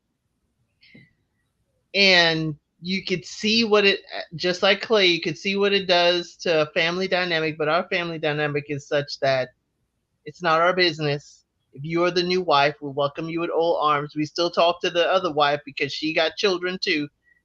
Everybody invited to the cookout because they know how to behave. Mm-hmm. It's no drama and fighting and all that stuff. But I've learned to protect my energy. I can give you but so much. But what I didn't have was a very pleasant tone in telling you you need to back off because you're draining my energy. I didn't have a good way of expressing I need to keep my energy to myself. You are draining me. I am not the one to help you. It was more like, no, bye, go over there. I don't need you around me. You know, I was ghosting before the word was invented. Ghosting before the word was invented. Deleting the messages off the machine. Don't answer the beeps. Blocking numbers. I mean, I need to protect my energy. And I guess that's big Aries fire energy, whatever that is. But it's like, I need to protect me. And if I need to protect me from you, you know, the whole thing to, in the Pledge of Allegiance, to protect from all enemies, both foreign and domestic, you have become, you know, an enemy to my peace. And I need to get you gone. But I was very matter of fact and brutal with it. I am so still a little bit like that, but I kind of know when to turn it on, when to stay on simmer, and when to be on boil. And Because when I think that's me when I know the energy is up front. And like I said, with that particular person, the energy was a black hole because I didn't feel them until I was drained. I didn't feel it until it was just like I realize I'm pouring into you all the time. I'm constantly pouring into you. I'm constantly being your support system. I'm constantly trying to uplift you and stuff. And when I realized that they were actually fighting against it covertly, that's when it hit me. It's like, oh, I'm fighting alone. I'm not fighting with you. I'm fighting alone. And so this is a problem. So that one took a while to fizz out. Most of the other ones is like, all right, you ain't doing what I say. All right. Or like if it's a upfront fight, like if it was a Chelsea situation, I think for me it'd have been I'd have been a Jeramy real quick, like, okay, I'm good. I'm out in these streets going on about my business or whatnot. The but Clay situation is a little bit more difficult because it's like you're a black hole, but you're experiencing you're going through somebody else's trauma. You're going through somebody else's set thing or whatever. And it could be you because I don't really know it yet. I don't know you yet. It could be you that you're just using them as a scapegoat, but I don't know you yet. So and then it kind of sneak up on you and then you got kind of get sucked in. And then it's just like, wait, I've been helping you all this long, but you don't really want to change. but it could work for AD and Clay. It's kind of like I'm looking at them in a sense of y'all can do this, y'all can make it. There's just some fundamental things like the therapy y'all gonna have to do. Some fundamental things like communication. y'all gonna have to do. And I will share this. My husband is a contractor, and he's all over the place. He's at different addresses, different days, and I'm a 9 to 5er. Mm-hmm. The best thing for communication, because I'm always like, hey, if anything happens, I don't know where you are. Use the tools that you have. You can have a community calendar. Mm-hmm. You can have, just like you do in business, you can have an Outlook calendar that has both of y'all schedules. You know her schedule, but she can see when you are going to be with the jet skis, when you're going to be there. Fill it in a calendar. Talk about the calendar at night. Talk about what your week is going to look like. And that could kind of ease not having a whole evening planned without him knowing. That's why I don't do surprise, surprise. Okay. I don't do surprise, surprise. I don't plan no surprise, and you don't need to plan a surprise for me because it's gonna go wrong. I'm gonna tell you. I'm gonna tell you off top. It's gonna go wrong. All right, and that's their biggest flaw right now is communication. He's communicating everything but his whereabouts. It seems to be, or whatever. And she's not communicating like, hey, listen, I want to spend time with you. I got these things planned. This is what the case is. Because I didn't get a sense that she communicated that she set up this thing. It was supposed to be a surprise for him to come home. And so, listen, you disappointed yourself in that, sis. Because you be surprised when he come home. Hey, listen, we both be surprised together. Like, hey, okay. So you can't be mad when you expecting a person to come home, but you're not communicating. Because you could even send him a little text, hey, what time you coming home? Now, if you sent the text and he said, oh, I'll be home at this time and he don't show up, you got by all rights. But things can happen. Let's talk about Clay's jobs. This time we heard all of Clay's jobs. I ain't saying he got to show up on the time on the dot, like on the hour, like on time, on time. He do not have to show up on time at time, but he need to show up at that night because she said it's all night and he ain't did nothing. Now, y'all not communicating all night? You don't know where he is all night? That's a problem. You should be able to have some kind of communication like, hey, babe, I'm over here. This is where I'm going to be tonight. You just said it, like, use your tools. Hell, put your link on like Jeremy put his on. The thing is, what you can do is you can basically say, hey, honey, I have something planned for us this evening. Mm-hmm. Can you be home by 6? If not, let me know. So we have a kind of rule that has become a habit, and it's a good habit. If it gets dark, if it's getting dark, and we haven't heard from the person, we will call. So if hubby is supposed to be home or he's going to be working at a house late and it's going to be dark, hey, honey, I'm going to be here till after dark. Just communication. Mm-hmm. Just communication, just so you know what's happening with your partner and expectations. So it's like, but it has to be clear. So it's translated into my children too. If I go out and my kids don't see that I'm back and it's getting dark, they'll send me a text, hey, Mom, you good? We good? It's just communication. I think it's just the things for them is so simple things that they can do and they can be successful. But Clay, I need you with these multiple streams of income. It needs to be managed a little bit better for you to have some time with your significant other. Mm-hmm. It's pulling you too far. He's in tech sales. He said he rents out apartments and he rents out boats and jet skis. Broken hose.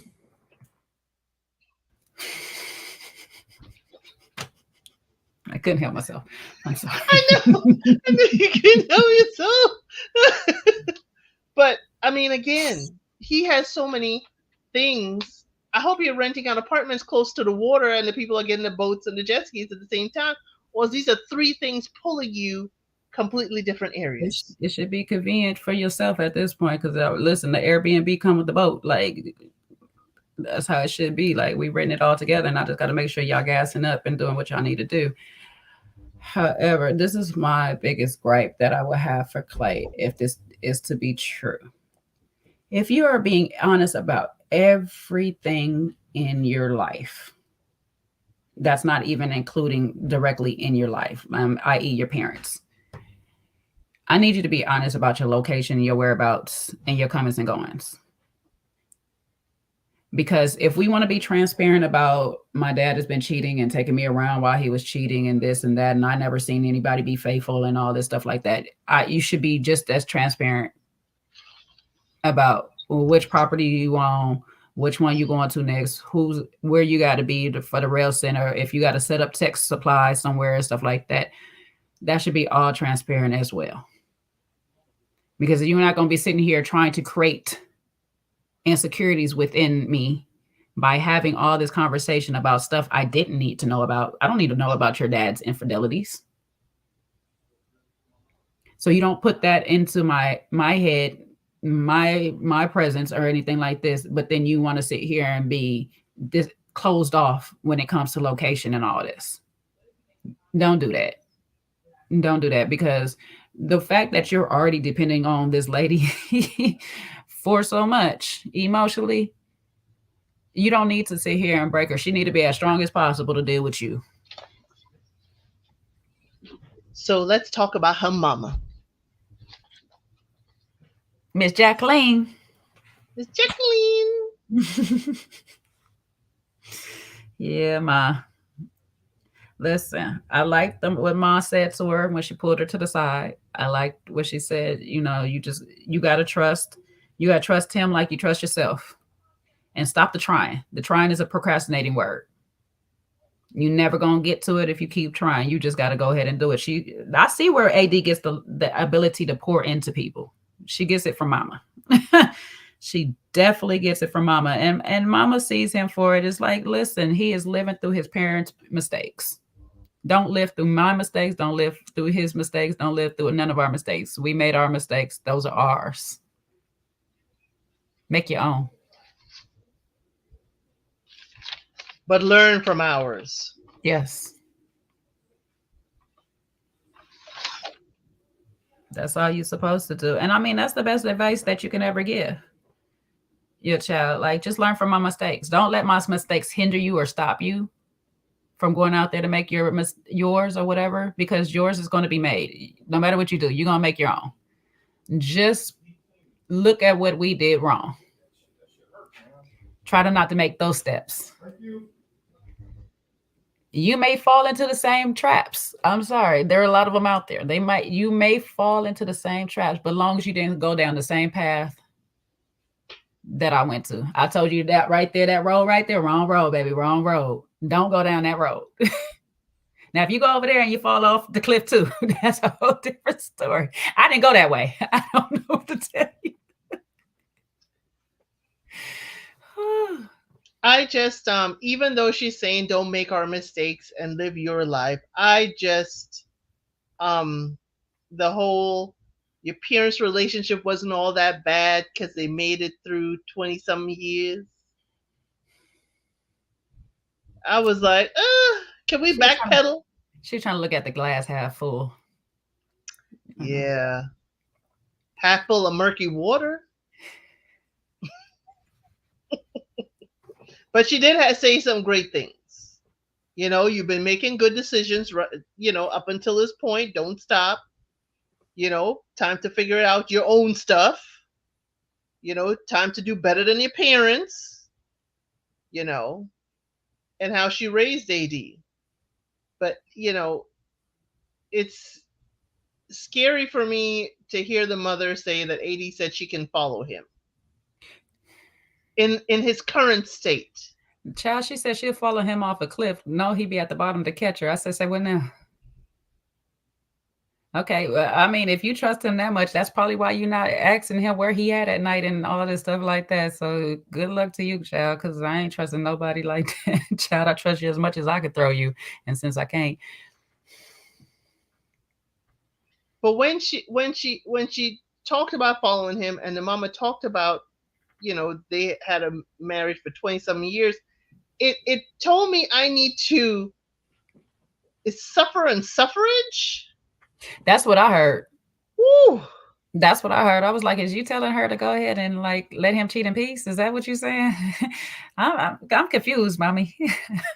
Suffer through it if you got the 20 some odd years, 30 some odd years. I don't know what it is. It's It was like 20, this. the 24 his parents had, the 24. That's all I heard, and it hurt me. I was like, oh no, mama, no. But I know that is probably not what she meant. That is not what she would want for her daughter. But it just hit me, and everything after that the mother said was a little bit in the shadows for me. I was just like looking at it a little side eye a little bit. Well, I side eye the fact that she keeps saying that she told her mama how she would follow him off a cliff, all that stuff, but she ain't never told him. Or I need to see the list. 25 reasons he's amazing. I need that list. Because saying, it's not about him. It'll tell me where AD's head is at. Yeah.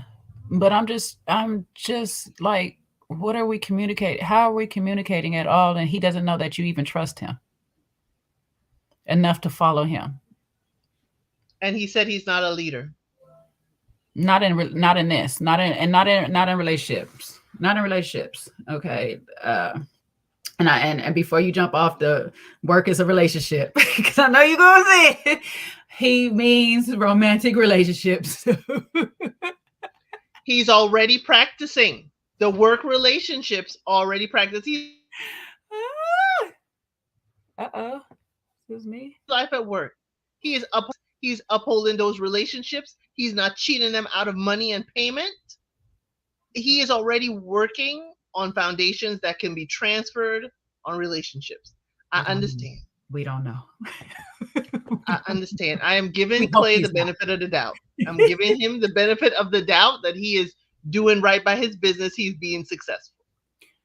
But you know what? That's the thing, because he sees the cup half empty. And like the mama gave him the way to look at the 24, like, even though we know she's not saying cheat on it, that was a new aspect of him looking at the cup half full.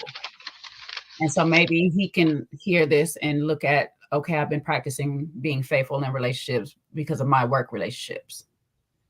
Because to some degree, marriage is a business. So if you kind of walk into it with that business aspect of, this is my partner, I don't want to betray my partner, I don't want to be unfaithful, I don't want to be disloyal to my partner. And he said that himself that he's loyal, he can be loyal. And I was like, does that mean you can't be faithful though? If you could be loyal, because loyalty takes commitment too. If you know that, being loyal to somebody takes commitment. So if commitment is your issue and you're saying you're loyal, how are you loyal? He just needs to look at the world a lot differently than what he does. He needs that individual therapy. I think AD, she can use some individual therapy herself. They both need therapy on communication, because clearly it's piss poor. You know, if you're not, this man don't know that you trust him and you don't know what his whereabouts is. That's simple communication right there. Where are you at, baby? You all right? Did you eat today? I'm just checking on you. All right, I'll talk to you later. You know, we communicating about everything, but I want them to make my question, she said every time we come back, it's stronger. And we're going to grind it out together. Is this struggle love, or is this building together? It's giving a struggle bus right now, but hopefully we can build this bus up into a nice little Maybach or something, so we can ride easy off into the sunset. Well, buses are now becoming tiny homes, so maybe he can get a tiny home and they can rent it out as an Airbnb. Child, I hope they can do something. I mean, I like the progress that they're making. I like the progress that I see out of Clay. I do see the effort, and I like the mom for saying that, like, he is trying. He is trying to put the effort in. He's moving forward. He wants to. He's actually kind of changed that stance as you make me better. He's got it to saying you make me want to be better. So there's growth there. I like that about him. I like the potential about him, but his potential is going to be enough. I don't know. I'm hoping that they both can get to it quickly and figure it out. This whole thing about, so I get her too. I get her on this point because she don't know if she can give a yes. It's going to be a yes or a no. She said she's okay with the yes or no at the altar. However, she's not trying to be a long-term girlfriend or a long-time fiance, excuse me. And if there's a no, she ain't trying to be friends. So I was like, sounds like you only want him to say yes, girl. I'm confused. Well, she can define what long term is. See, something like that is like reasonable time. I need to know a definitive time. It's like, okay, if you say no, we can certainly date, but you only get 6 months or 3 months of my time. You get 3 months, and we decide if you're looking left and right, and then 3 months to plan a wedding that we would like. So I'm not going through a whole year with you, because as you say, I'm in my prime form.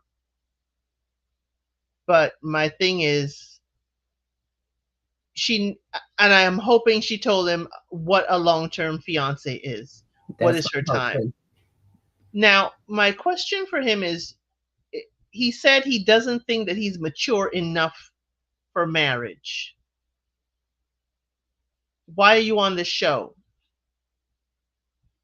Why are you here? The whole point of the show is to get married. Why are you here? But it also tells me he doesn't see himself as husband, father material. Not as much as he keeps screaming it. Because he clearly keeps screaming how much he wants to be a husband and a father of two. So I'm just like, sir, I need you to get it together. Okay, because now you double talking. I don't know if I can be faithful, but I want to be faithful with you. She makes me everything. I want to have kids and all this stuff, but I don't think I'm ready for marriage. Sir, go away. Okay, because I don't know if you're wasting our time to be seen either. And then my other thought is, because my little dark arts come in, is you go uphold this marriage when all these women get to climbing into your DMs? Because, baby, some of these people don't care if you got married on this TV screen or not. They got to be coming and trying and testing you. So, sir, I hope that you are prepared, because the devil is about to put the test on the fact if you can be faithful or not once y'all come out this process. They will find out about your jet ski and boating business and have you out on that water. And I hope you don't get splashed and get wet. And I'm not talking about the water in the bay. Okay? Not talking about the water in the bay. Keep it dry, Clay. Keep it dry.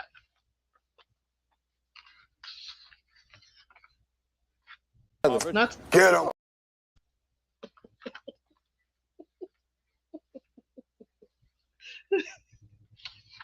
not some Sarah Ann's Tina Bree. But yes, out there. There will be young ladies throwing it at him. Mm-hmm. And I do think if he is in therapy and he is practicing, then he certainly can get there. He can be the man he wants to be. I think he needs to envision himself as the man. And as the mother said, he's not seeing it in a certain way. And I don't think he sees certain things. His thought process needs to just do a 180, and he can see himself. He's not that far from there. And I don't think he sees that. It's such a pity. Oh, sorry. Go ahead. I didn't cut you off. No, it's such a pity. It's such a pity that he doesn't. The beauty with Clay is that he does want more for himself. So he's workable. And I'm not saying that AD is the person to work with him. He needs to work on himself. But the fact that he is self-aware, he is pretty much to this point honest, a little too transparent. But, it seems like he actually wants to be better. So that's always a good start. So hopefully he takes his initiative, go finds him some therapy, get the help that he needs for himself, not couples therapy, not couples, solo therapy that you need for yourself to deal with whatever unresolved issues that you got going on prior to this relationship. Because dang, he even wanted her to help him paint the sneakers too. Like, girl, you good. You should just do mine. It's like, no, sir, do your own. My paint's starting to dry. I gotta finish this. Oh, you losing faith in God damn it, Sean.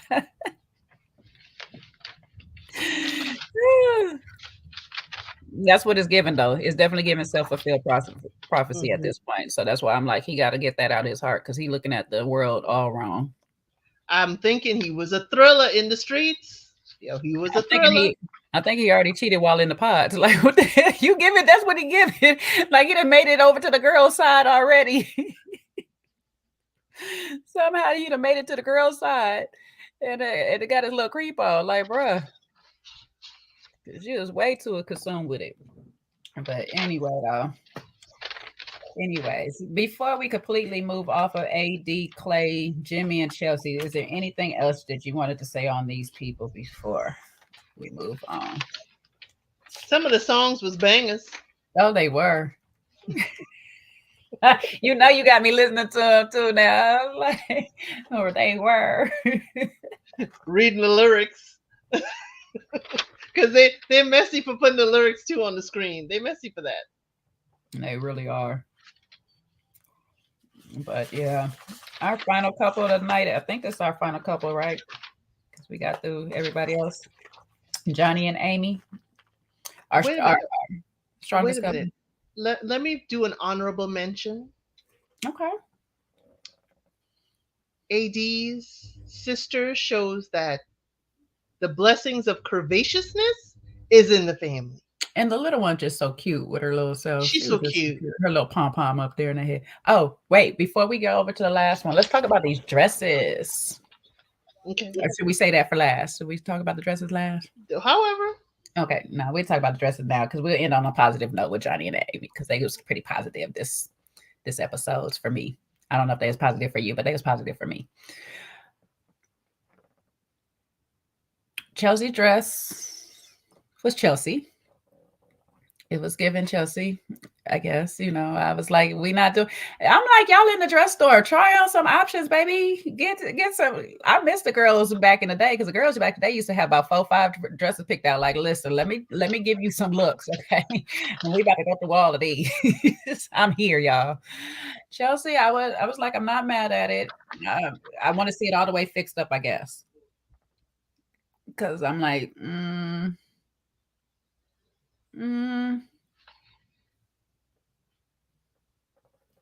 Well, it's a step up from the $100 eBay dress, she said. I would like to see that before I say it's a step up. Because, you know, just because it was $100 don't mean it wasn't giving a little bit more. You know what I'm saying? Chelsea post that picture for us so we can see what it looked like, okay? Yeah, I mean, it was definitely Chelsea, though. I was like, Now, I'm not going to hold Amy. That little bottom to the dress. I was like, okay, girl, give a little thigh, give a little sex. I see you give a little sexy appeal. Okay, give it. And she was like, nope, this the one right here. I don't need another. You see me. But baby, I was like, AD. Both of these dresses is giving that same little black one piece that you had on washing dishes. Now the veils, both of them veils, the first veil I really did like. The second veil I liked the writing at the bottom, but that first veil I liked the little trim. I mean, it was something different. That's why I liked it. But I liked the first veil, to be honest. I was like the second dress with the first veil. I like that. But of course, she went with the second dress with the second veil. We already know because we seen it in the preview. If you've seen the preview, you've seen it. But why do we need till death do us part on the veil? Because one of them gonna die in this cheating scandal.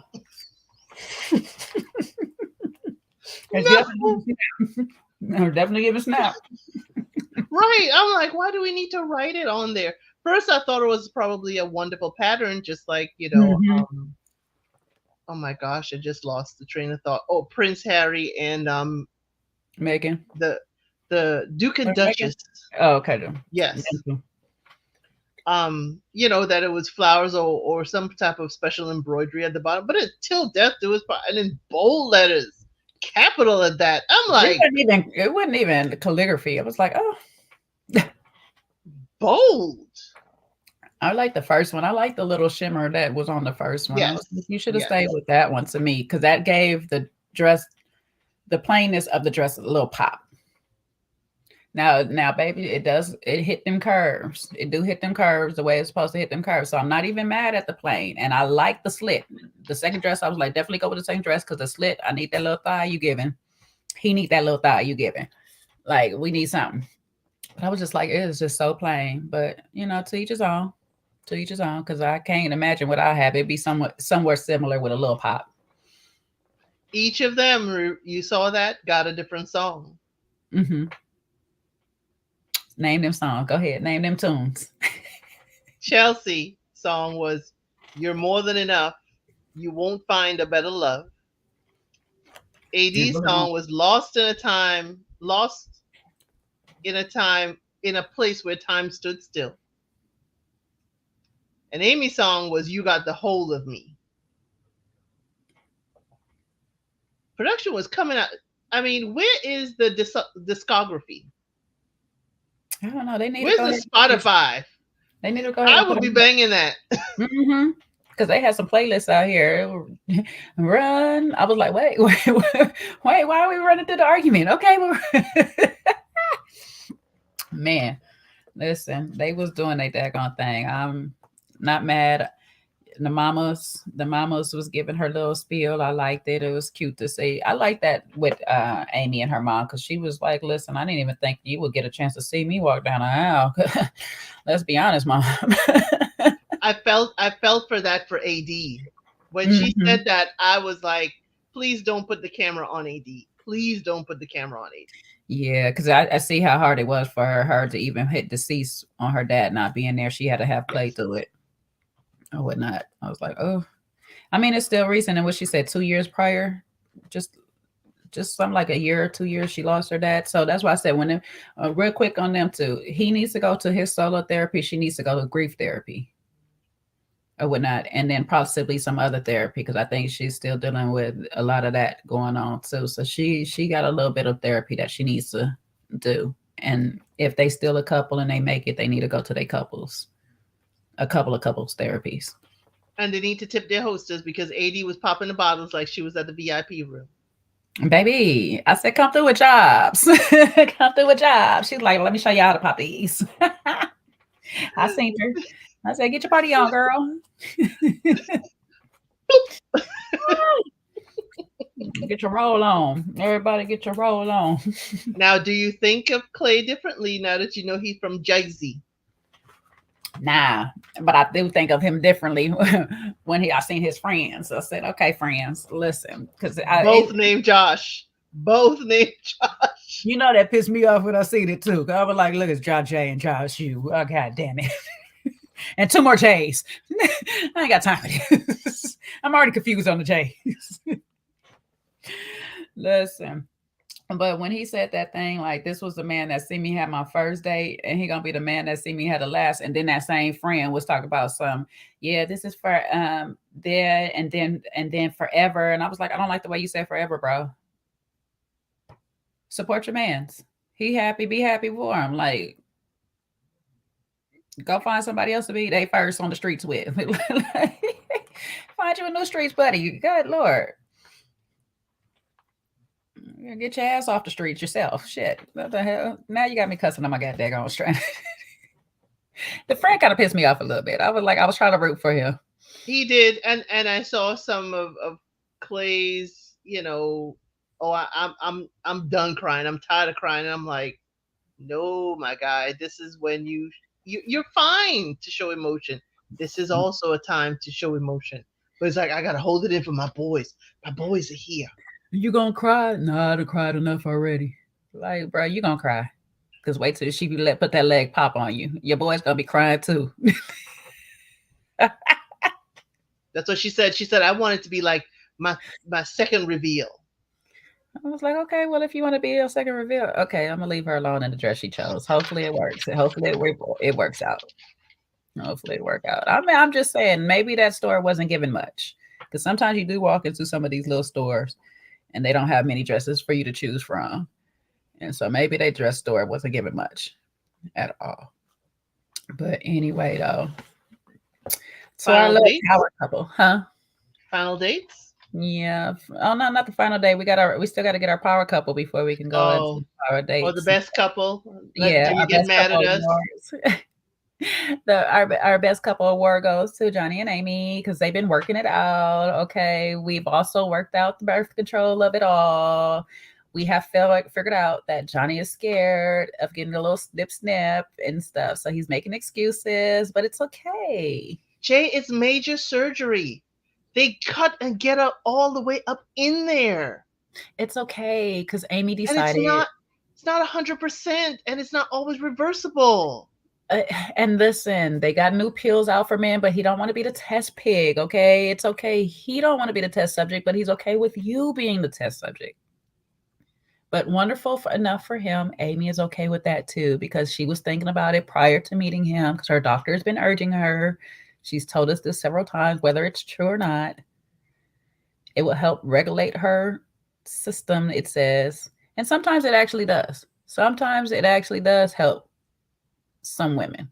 Now, Netflix, since, a lot of, since Johnny was talking a lot about Amy's reproductive self, I think it was very good of you to have him sit on the chair and talk about all he may have to go through for his reproductive self.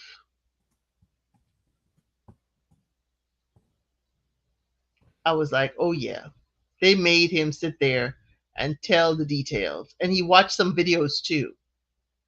Mm-hmm. Yeah, that's just to justify why he ain't gonna do it still. Because I it's mean, not all the way reversible. well, I mean, that's at least showing that he went and did the steps of going to get the information. So I guess we can give him the grace because he said they'll go and they'll check it out. They had the conversation, so they both went and checked out the options and stuff. And it's the chances are that it's not reversible are not high enough, I guess, for him. And then the pills are just too new. They're just too new for him to try. He don't want to be the guinea pig of it all. But please don't tell me that you went out and got that C19 shot because all right, my guy. That was too new too, but okay. Okay, we pick and choose what's too new and what's not. You will pick a new beer off the shelf before you pick a new. I'm just saying. Did we hear the C word? Did we hear the No, we didn't. latex? We did not hear it. We did not hear it. Those have been proven to be true, but both of them agreed that they don't want nothing blocking their feelings. They both agreed to that because she like shit. Listen. I'm trying to get down and dirty and heavy, hot and heavy with this man too. Where's ODB or Sweet Baby Jesus when Oh we baby, need I him? like it raw. Oh baby, I like it raw. I don't know. Mama Guy's pull out Woo, game. shimmy, shimmy, ya, shimmy, ya, shimmy, yay.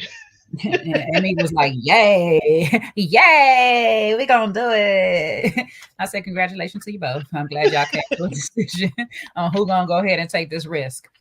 I'm just saying, it's just strange because to me, even if the pills are new, then like her pills still is no chance.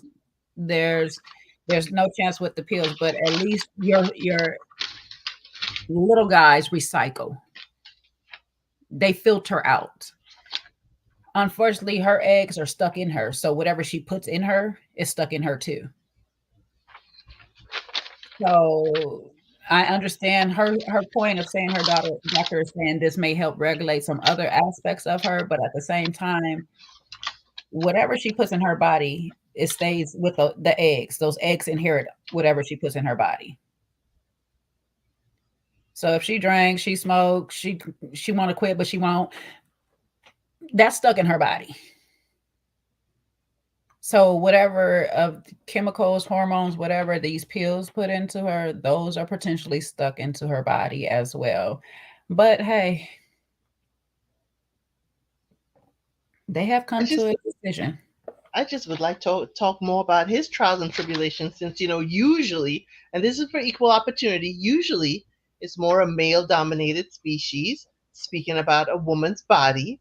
So, could certainly, now that Johnny has opened that door that Sarah Ann said was left open, um, talk more about it. Take your snip snip, grab a pack of, frozen peas, sit on it, and just call it a day. Come on now. Call it a day, and then you can get fun and frisky all you want, you know. And on the dark art side, you can get fun and frisky with some people outside of this thing already. You know what I'm saying? But that's just dark art. So I'm not putting that in there. I'm not trying to be a lure and break up nobody's marriage. Okay, what I'm saying is, you ain't got to worry about the people on the streets being But on we the know corner. this. We know there's more than just his soldiers that are being protected against if he's out in the streets. Well, we shouldn't have to worry about it because he don't want to wear a condom, so he shouldn't be on the streets. So there's Right. that. He Yeah, I don't shouldn't. think so. Now, why did they try to clown him? I'm sorry to be going back to the guys and saying his soprano outfit. He looked like Tony Soprano at the grill. Y'all stop it. They just hating on they love. They hating on they love. They can't help it because they were trying to clown a couple of times. Oh my god, they just kissing all over the place. They are, but they in love. Let them be. Because y'all fighting all over the place. Don't mean everybody supposed to be fighting with y'all. Okay. All right. Now, Laura, not Laura, sorry. Amy, you got me saying the wrong name. Amy, No, it's my fault. Oh, it's my fault. yes, it's your fault. You could I ain't go even to the do nothing. Master P. It ain't my fault song I now. ain't even do nothing this time. Amy's dad gets the MVP for parent advice and parent talk. Amy, why you talk about this, man? Why you have us geared up, ready to fight for y'all and y'all relationship against him? And here's daddy coming all sweet and pouring into her.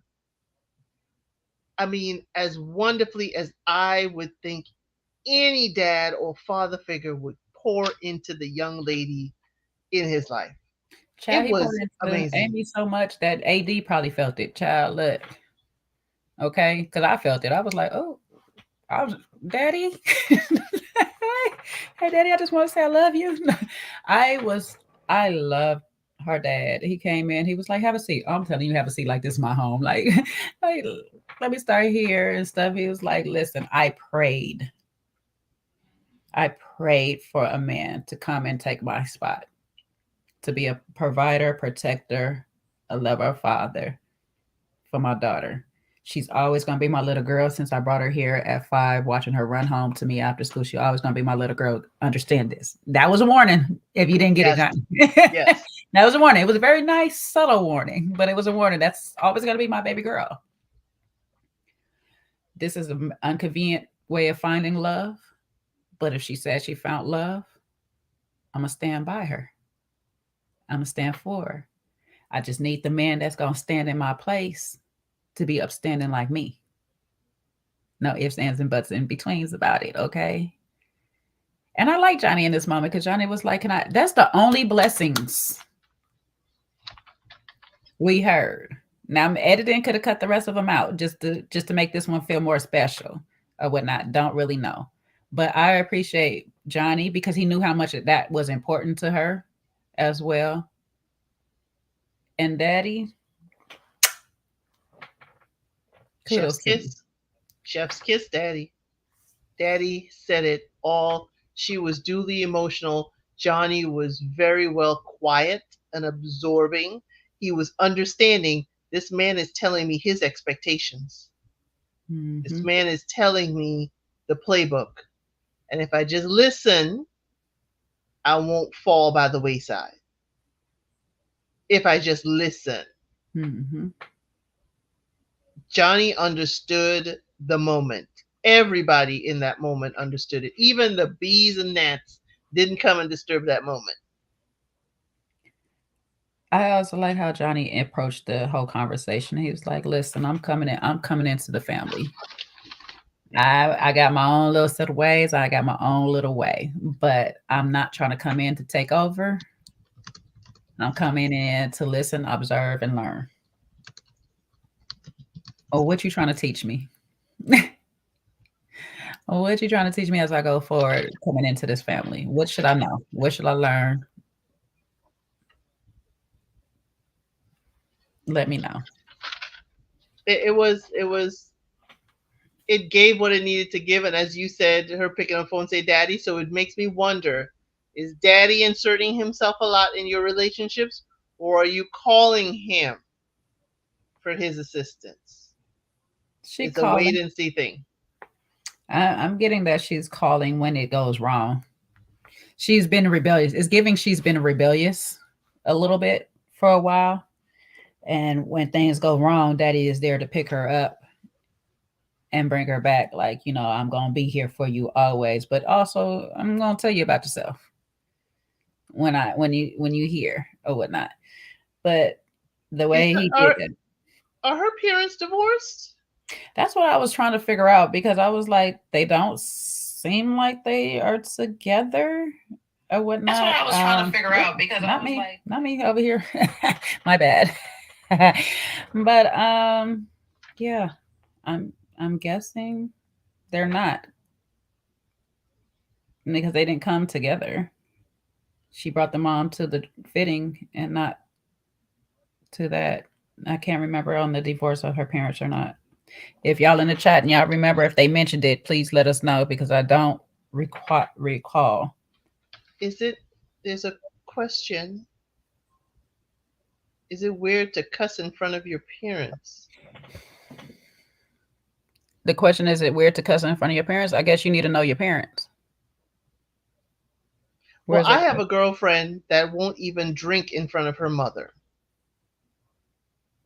So it depends on the parent.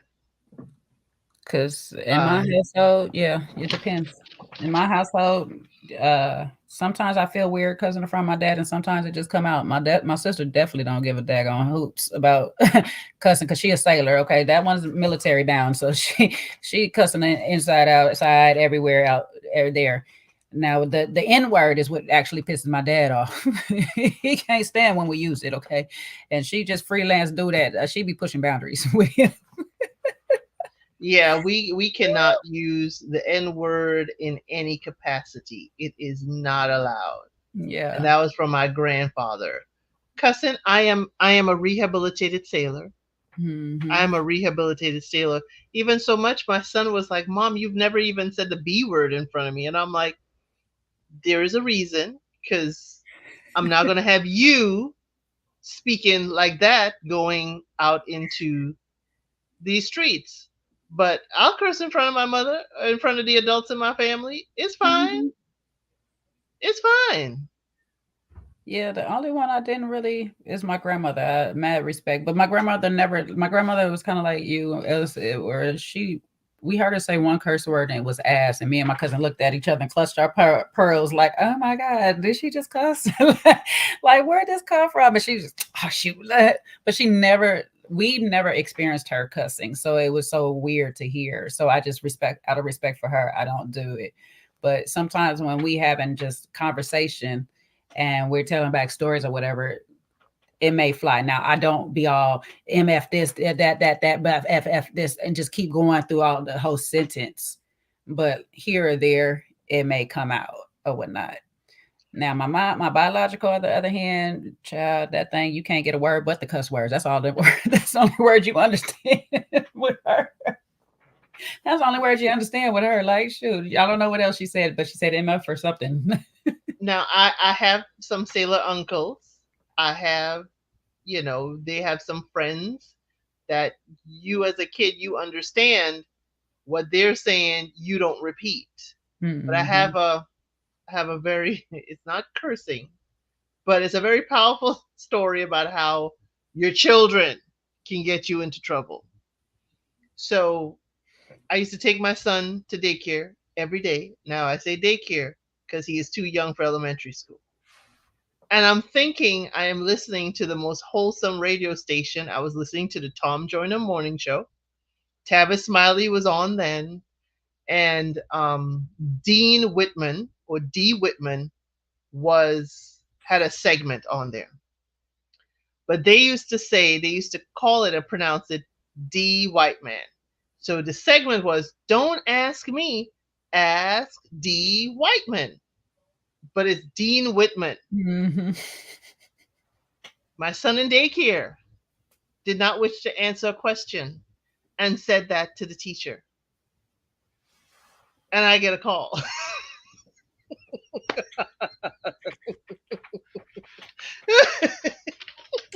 You didn't hear it right. Sorry.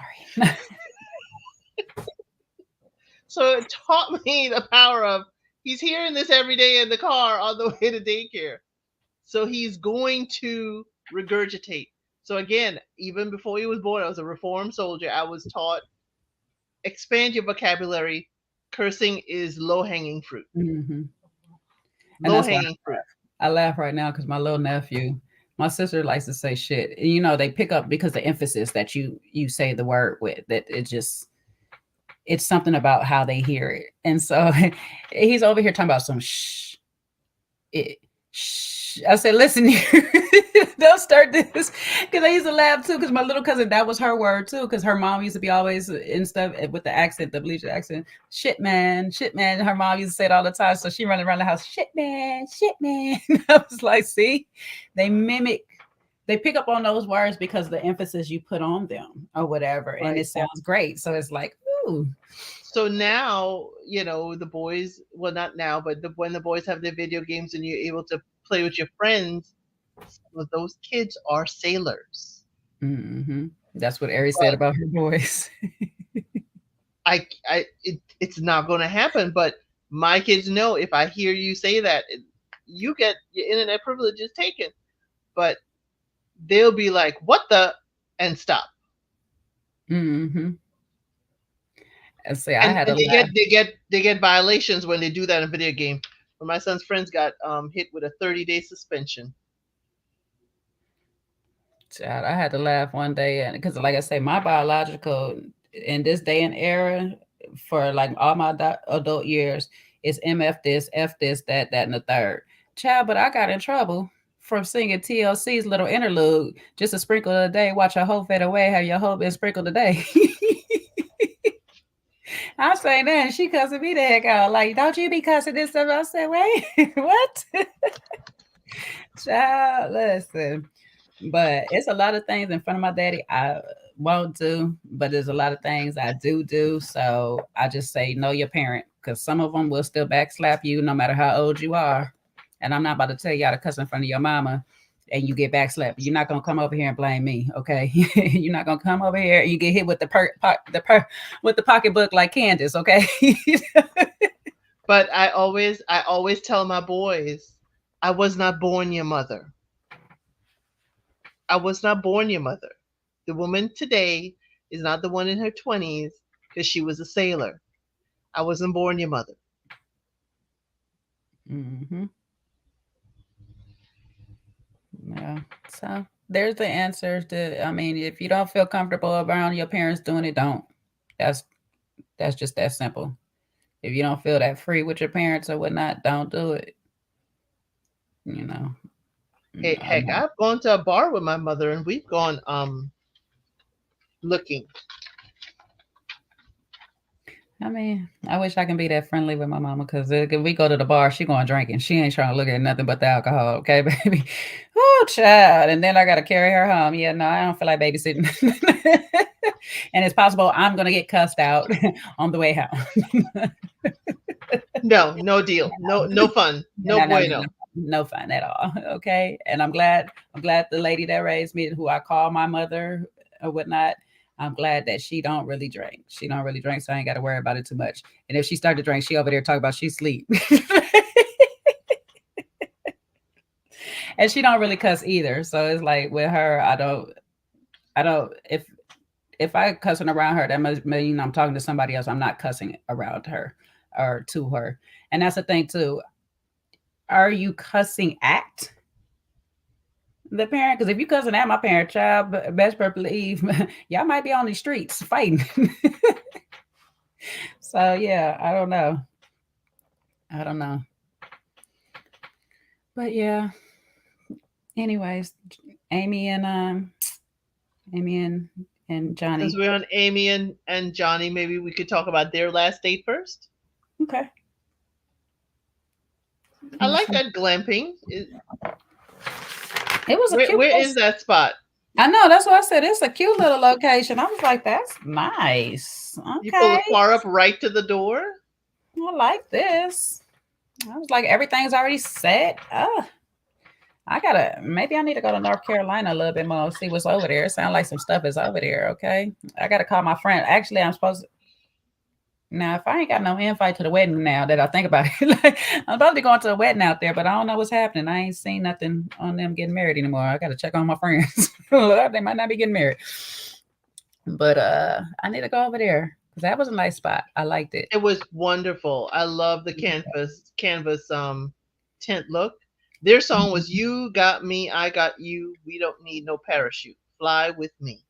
And shout out and labeled them my little kissy face couple because these two right here, every 5 seconds there's some kissing going on. I'm like, okay. Well, that's all they can do. I guess they got to do something, huh? My little kissy face couple. They so cute. I'll make it work. Baby. Now, okay, AD. Okay, AD in that little black dress, baby. Come through. Woo-hoo! Little black dress. And I ain't gonna hold Clay. Clay was looking pretty good too. I said, okay, y'all cute couple on y'all little date. I see you on the rooftops. Y'all cute. Mm-hmm. But I was like, don't mess up this date. He had the flowers waiting in a car. He had the driver. That was, that's always great because now you can focus on each other. Mm-hmm. We get a little He, tipsy. he spoke about their future, couple kids. Mm-hmm. And she said, let me upgrade you. And he feels he got stronger with her. I hope it's not as a crutch. Well, he got to heal those limbs, so he got to use her as a crutch to get stronger. Well, she over here trying to be Beyonce and upgrade him, so it is what it is. Well, she said she'll take him to the moon. Baby, go ahead. And he said he need a seatbelt. And their song was "Your Love Is What I Want." I wish you can feel like I feel. You got what I want. You got what I need. Well, I do best for this couple. I'm not. What's wrong? Go ahead. No. I was going to make a little jab at Jimmy. Oh, we going to them right now. We going to them right now. But I do pray for Eddie and Clay. I hope they do figure it out, work it out, and we'll see on wedding day. Chelsea and Jimmy amusement park date. Chelsea said roller coasters are her thing, and my note said clearly because she a roller coaster of emotions, baby. Preach. Clearly. And thank you, Felicia H, for the super sticker, baby. Thank you, Ma. I appreciate you. Much love, much love. Hey, listen, no, it's memberships open over here, okay? I don't know what we're gonna do. We probably gonna do the reviews on the memberships, the movie reviews on membership or whatnot. And Boomerang is one of our top movies that we're gonna recap and review, baby. We're gonna get into that Boomerang for those that haven't watched it. With Seaway. Right, we gotta get Seaway to watch it because she get those for that haven't watched it. They need to learn. Shoot, because I ain't gonna even hold you. That's Tisha Campbell had me dying in that movie. Yo, Marcus! Hey, girl, don't turn away. Yo, girlfriend, come here. Ooh, yes, well, Aries, we found out that Seaway had never seen Boomerang. Yeah, she has not seen it, child. Yes. So it's on the list, as well as listening to the soundtrack. So any But suggestions, please put it in the comments for movie reviews and the members live, and cut up. cut up. We gonna cut up because we got to get to that strange of it all. She needs to understand the essence. Oh, Trey, you hitting it on the head, baby. That Vivian Green emotional roller coaster, because that is what Chelsea got him on. Okay, I'm glad she recognized that she loves a good roller coaster, because baby, she is one. She is one. I said, oh, I hope Jimmy like roller coasters too. Jesus. Jimmy did. He's the one with his hands in the air. She's the one with her eyes closed. Yeah, because I'm like, he better like a roller coaster because he on one with her all day, all long. Child, he must like it too. I was expecting a fight. I was too. Especially when he won the water. And that little water shoot game, that's my one. That's y'all could try to see me on that. I rarely lose on that game. I rarely lose on that little water shoot game, child. That's my thing right there. Okay. See me at the amusement park, y'all. Catch me outside. Catch me outside. We gonna have to meet up at dusk, Jay. I know. Look, I know. Little showdown. Walk 3 paces and turn. Listen, and they know that's a bigger prize than you get for the first time around. Side note. I was at PAFS now, the PAFS event. They have it out here in LA. My sister is ambassador for PAFS. And so we got to go and watch a lot of the movies premieres. And Mario Van Peebles is coming back out with another one. It is called Outlaw Posse. It has Mario Van Peebles. It has Cedric the Entertainer. It has DC Young Fly. His son. So it was a good full circle 360 because his dad had put him in his first movie and now he put his son in his first movie and stuff. It's so sad that his dad is not to be able to be in the movie with them both, but it was a nice full circle and it's actually a really good movie. It is, especially for those of us that like Posse, because that's one of my movies. So it was a very good movie and it also has Whoopi Goldberg up in it. So I think when it come out, please go support that good movie. Outlaw Posse. Just keep that in mind. Side note off of the show. Okay. Anyways, now that we got our showdown. Well, the Shogun Showdown made me think about it. Oh, Last Dragon should be another movie. Oh, Last Dragon, definitely, baby, because you and that man, place. You finally found that man's still fine, okay? That man's still fine. He ain't had to make another movie since, okay? That man's still fine. Bruce Leroy. If you know, you know. I might have to do my hair like show enough because I could get that show enough look real quick, like show enough. Put my chucks on, Bruce Leroy. Definitely. I'll get some big hair and try and do the vanity. You get your vanity on? The vanity look. My girlfriend, she actually looks like Vanity Apollonia of that time. If I find that taxi cab outfit, I swear.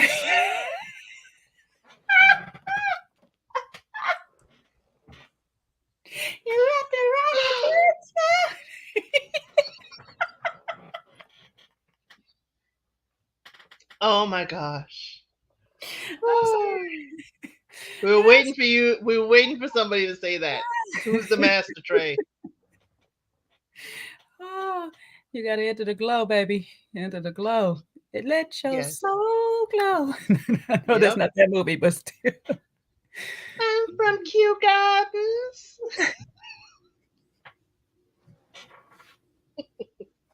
That is a whole movie. Oh, man. You said AD was trying to check the girl was a little unnecessary, but needed. Child production put her up to it, and I'm glad they did.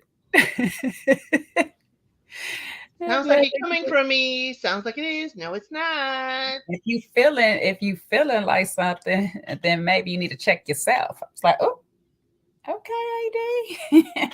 Tell the girls then. I don't care, because you ain't coming after my man. So I don't care about this. I'm just saying the optics look. He did not choose you, girl. He did not choose you. And did not until just now. He was on a whole vacation with his fiance. Sierra Ann is better than me because, baby, in that moment, I'd be like, he did not in that moment, but he choosing me now. So you need to mind your business. Right. Maybe Like, you no, would have I'm been mad not. at herself. I'm not judging. Yes, you are. Yes, you are. Yes, you are, baby girl. You would have been mad. The way she kept saying, but I seen the text. She's like, Don't try and okay, sugarcoat it. Don't try and it wasn't all that though. I seen the text. see. I would have played in her mind and said, "Baby girl, you know men always say not all men, but a player is gonna say he gonna leave his girl for you, and they rarely ever do it." In this case, you got lucky. Are you lucky? Are you lucky? Well, it depends on which girl we speaking of. You talking about Laura or the girl back Sarah home? Ann, No, right? no, no, no, no, no. We talking about is he gonna leave Laura Oh, or the girl back home for you? Because Laura he gonna leave, but the other one, I don't know. I don't know. Maybe, maybe we'll see. sounds like you have vengeance. Sounds like you're coming for me. Uh, I just need to get away. F these bees, okay? I don't know why they're coming after me like this. They're making me out to be some homewrecker. It's sounding like I got your man. Boom, I got your boyfriend. I got your man. I got him. Boom, I got your boyfriend. That's what it sounds like. Eh, he's nice. You may have had him once, but I got him all the time.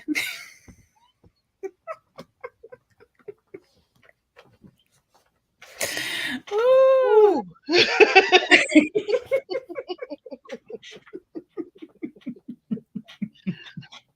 Bad. We're bad. But this is people's life. I shouldn't be laughing this hard, but damn it. Ooh. It's the soundtrack of their life we're laughing at. It's the soundtrack of their life, baby. Because, baby. So somebody said it in the chat before. Mm-hmm. We couldn't feed prior contestants, but we could rent out the entire amusement park.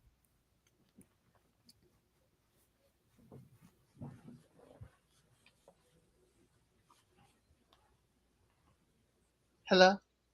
Hello? Hello? Food is the last thing that comes on the budget and the first thing taken off. Okay. If I'm not, let me shut up because I don't want to lose my passes to anybody's sets. So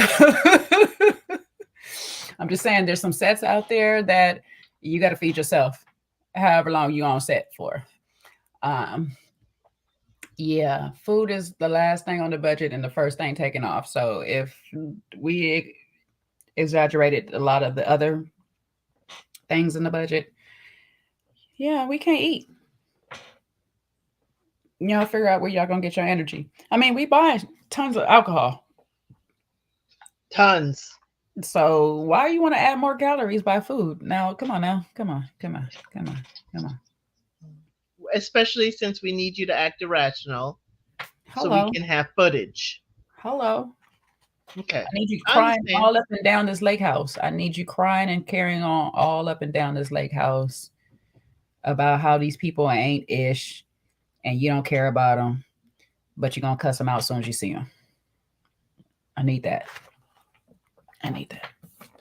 Chelsea said some days are hard. We're going to test each other, but today she feels good. I don't like the testing thing. Her kinds of tests are ugh. They're like going through not to diminish it, but it's like you're walking through landmines. Jimmy is. Because, baby, the test is only for him. She ain't got tested not once.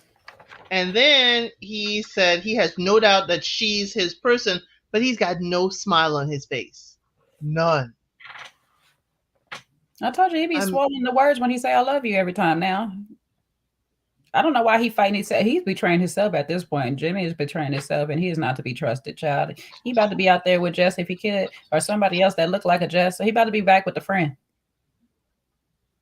He likes a Kardashian look. Well, that wasn't his words. That. It wasn't his words. I didn't say that. It wasn't his words. Okay.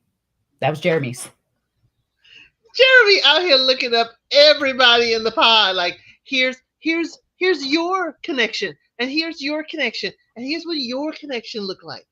Let me pass these IG accounts out. Hold up. Got a question. It is a test for him blowing his nose and flirting with AD. I mean, he wasn't flirting with AD though. To be honest, he made a comment to Chelsea, who ran and opened that floodgate. Then he had to do apologizing after that. Now the blowing his nose, that was him with the nose blowing, or was it? I thought that was Jeremy. Who was that with the nose blowing? Somebody had the weird nose blow. Can't remember if it was him or Jeremy. One of them had the weird nose blow. That was kind of weird. It was it honked at the end or something. It had a little honk, right? I was like, oh wow. It was funny. It was funny. But again, I would have liked Brittany to be there. I mean, even if Kenneth isn't coming, Brittany could have showed up. I don't think, yeah. She could have showed up. I think maybe she didn't show up because she probably thought he was going to be there. We need to walk in these rooms like we own. Or maybe production told them not to show up, being that she's running around saying that she initiated the breakup. So maybe production told them not to show up so they don't have to talk about it. So production can run with the storyline that they want to run with. Production, they knew it's coming up. Production gave them the wrong date. See if we can make something happen with y'all again later on. Let y'all reconvene by yourselves one-on-one. Right? Yeah, Jimmy's daddy did have me at that barbecue, baby. He was eating. I was not mad at him. And he was eating. I would have been eating too. Like, y'all look fine. You want to sit with this? Because I can tell she crazy. But if this is what you want to do, sir, do you. I'm going to eat this barbecue over here. It's good. It's good. See you when you come home. Didn't you just call me yesterday saying she was crazy? I thought y'all broke up. Okay, well, I'm going to eat the barbecue. Mind my business and drink my water. I heard what the daddy was doing, drinking his water and minding his business. Maybe. He said, I got enough with your sister and her relationship. I don't want to hear about you and your... Daddy also got, Mama's a pack rat, and we don't know how often they go out. Mama looked like she could really throw down in the kitchen. Yeah. But since she a pack rat, I don't know. Daddy is not having it. He like, I'll be in my man's cave. He gonna be out back building another shed. He should. She shed for all her stuff that she packed. Oh yeah, his parents are chowing down, baby. I love them. They were cute. I liked it. At least we have some parents that were still together. Right. This was because the last few we had quite a few divorced parents. I think Johnny says his parents are still together, but we didn't meet. I think they still live. I think he's also from Jersey. I think they live in Jersey. We got his sisters. Right, which was wonderful. Sister-in-law and a brother or something, but he got the brother-in-law. The girls were his sisters, and that's Maria's fiance. Okay, yeah. So we got his siblings, but his parents are still together, which is good because he did mention that to her dad, that his parents are still together, and they talk every day. And we don't know why Amy's parents were in separate scenes, but Mama could have been there for the blessing too. Mm-hmm. Could be together still, but they could be having something going on, like family business or somewhere one of them can't be. Or it could be production. It may be more impactful to have just the dad and then the mom at the dresses. Especially because she was big enough to dad how important his thing. Yes. And then the mom don't really speak English. That's not her first language either. So maybe it's a little bit with that too. So I need to see what Clay's daddy looked like at the wedding. You better show up. Child, I'm trying to see something too. Clay, you got some older brothers? Call me. He has one brother. No, because Because he said, he already said he ain't seen nobody faithful. I ain't got time for nothing. Ain't got time for none of his I need a brothers. I'm playing. magnifying glass to I'm the playing. TV looking for Clay's dad. See what he looked like. Not another shit. The dad like another one. Yeah, it's interesting what the daddy look like. I wonder if he show up. I wonder if he's in the States. You know, I wonder if he's Oh, like the Haitian men's out here. mm, African does say to notice Laura never did a house view with Yeah, Jeremy. He didn't know where she lived. yeah, we know. She would. That's what I'm saying. She was never planning on being with him. So that's why I was like that. That all that emotion was the fact that she was hurt because he beat her at her own game and went back to the woman that she lost to. It was never about Jeremy. She didn't care. That's why she stood by her out. See, unlike Jimmy, Laura stood by her out like, yeah, no, I don't want no flowers. I don't want to make it work or whatever. But then at the same time, she didn't stand on her business when it came to her feelings because she was not supposed to let it show. And she was not supposed to let it show that she cared so much. And the only reason it really showed so much is because Sarah Ann showed up. Had Sarah Ann not show up, she probably would have dangled herself around that whole place, being in Jeremy's face and not give a care, trying to make him feel some type of way or whatever. Demanding that he grovel. Hmm. But Demanding that he grovels. Sarah Ann is there, and now he got to give some attention. I mean, she need to give him some attention now and show I Sarah can't Ann have who's you. here. I can't have you hanging out and having fun with the other woman. Oh no. And let her see that we not a couple. No, we got to pretend like we still working on this. And you boldly say you've already packed my stuff up for me. Uh, Jeremy, though, again, that is some real good petty. That is some really good petty. I was surprised she didn't go around there flipping. I'm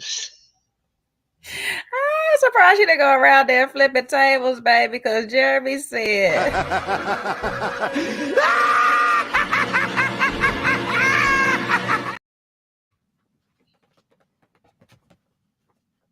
Jeremy said, I got your stuff packed, boo. It's in the car right now. You ain't even got to come to the house. Don't worry about it. You didn't want me to get you. That's really, he was like, that's really what I wanted your address for. I wasn't trying to send you flowers. I was trying to send you The flowers would have been on top of the boxes. And send you flowers on top of the boxes. But since we have Trevor here, and Trevor knows how to lift heavy stuff, Trevor can lift it and bring it to you. It was Trevor that called her mean. You said the other guy, it was Trevor. Trevor said that was his number too, but he was like, she's mean. Because she got pissed at by this time. She pissed. Trevor missed meeting the priest lord. She mad at him. To answer African, why did he lie to his mother? He didn't technically lie, but if you he admitted a go lot back of to the truth. beginning, yeah, he went like a young kid to their parents, like, I got into a little bit of trouble. Just a little bit of trouble. Yeah, like, I mean, I kind of kicked over the whole can, but like it wasn't everything that spilled out. Like I got a little bit back in there. So yeah, he omitted a lot of the story. He just tweaked it a little bit, made it a little bit more palatable for his mom to swallow. But mom was like, yeah, Negro, I don't care how palatable you try to make it, I'd have popped you over your head. You walked in my house at that hour, please believe. So up waiting for you. Like, I'm not even got no sleep on that couch because I'm sitting on it. She said, I'm not even about to pretend like I don't know how it would feel if you walk in. Crazy. I hope African isn't saying that she liked Trevor. He was so sweet. Oh, she came late. You got to rewind back to the beginning of us having our whole talk about Trevor's devious ways. Woo-wee. Trevor was a setup. But yeah, I like that Jeremy's mama said that, oh, I would have had you spinning. I would have had you from the time you walked in the door. Wait, mama, a dark artist herself. She said, but you didn't call me. I would have told you how to get through it, baby. I would have got you up out the situation. But you didn't call me. So hey. So that's what, do you know what I gotta believe now that she said that? I gotta believe mama know about this other lady. She's like, we're not gonna talk about that while you're on the show. I didn't like her anyway. I didn't like her as a fiance for you anyway, baby. Oh, you gotta watch Jeremy Mama, baby. She just was crafty, baby. She said, you didn't call me. Whew. I wonder how she would have took the Lord. I was really interested in seeing how his parents would take to Laura. Because I really think the mama would have gave him some real straight up feedback too. Like, yeah, no. I wonder why they didn't allow him, or maybe he didn't want to be engaged to Sarah Ann. Because they allowed it for Zach and Bliss. Maybe they haven't gone down that conversation yet. Maybe that'll be a surprise pop-up wedding that we get later on or whatever. And like then Sarah Zach came back right from the sorry. I was gonna say with Sarah Ann, we give her grace on what she said. He had to clear out things with Laura first. So there's that. But with Zach, he came right back from the vacation spot to be able to say, hey, I'm going to get Bliss. There weren't no meet the families and no other stuff that happened. But remember that because they left the vacation. These people done left they were broken up by the vacation and when they separated at the vacation. Right. These two came home already and we had already met her family and we were getting ready to meet his mom that day. So this is probably why it's a little bit further along the lines than Zach and Bliss. So we're not going to get much of a story because like next week is pretty much the day before we get in the showers, the bridal parties and stuff like that, and then wedding. So I wonder if they will allow a woman to make that kind of switcheroo. Like, let's say Brittany had another connection. They were early enough. From my understanding, she did, but I don't know. Maybe that's the reason why she broke it off. Maybe she could go back to a pod person and say, "Hey, I'm available if you would come up and see me sometime." But she didn't show up to this because remember Zach and Bliss showed up to theirs together at this moment. Right. They showed up to this moment together. I mean, they also were out the pods quite some time before they called it off too. We just didn't get to see their parents. So, but yeah, I don't know. But come reunion, we never know. People might have rearranged and swapped by reunion and met people that they were betrothed to in the pods. So Laura, if you're not pressed, why are we keeping the ring? Because the ring don't mean a thing. Why are we keeping the ring? Because she just want to be petty. She wanted to win the petty war. That's what that was. But baby, you might as well just go ahead and box that up with your stuff and send that one back over to him. Since you got his address, just go ahead. You don't know. You want the memories. That's on you. I wouldn't want that memory. I would not want. Give it to production. Give it back to production, because my thing is, Laura is on the I'm going to keep the ring petty, and Jeremy's on the your stuff is already boxed up petty. You weren't ready for it, Laura. He outplayed her in several things. Mm-hmm. That's what I told y'all. I told y'all when that man was at that thing and he got quiet on her at the honeymoon stage, and she pulled that bean dip thing on him and he went ghost and got quiet. I said, he plotting.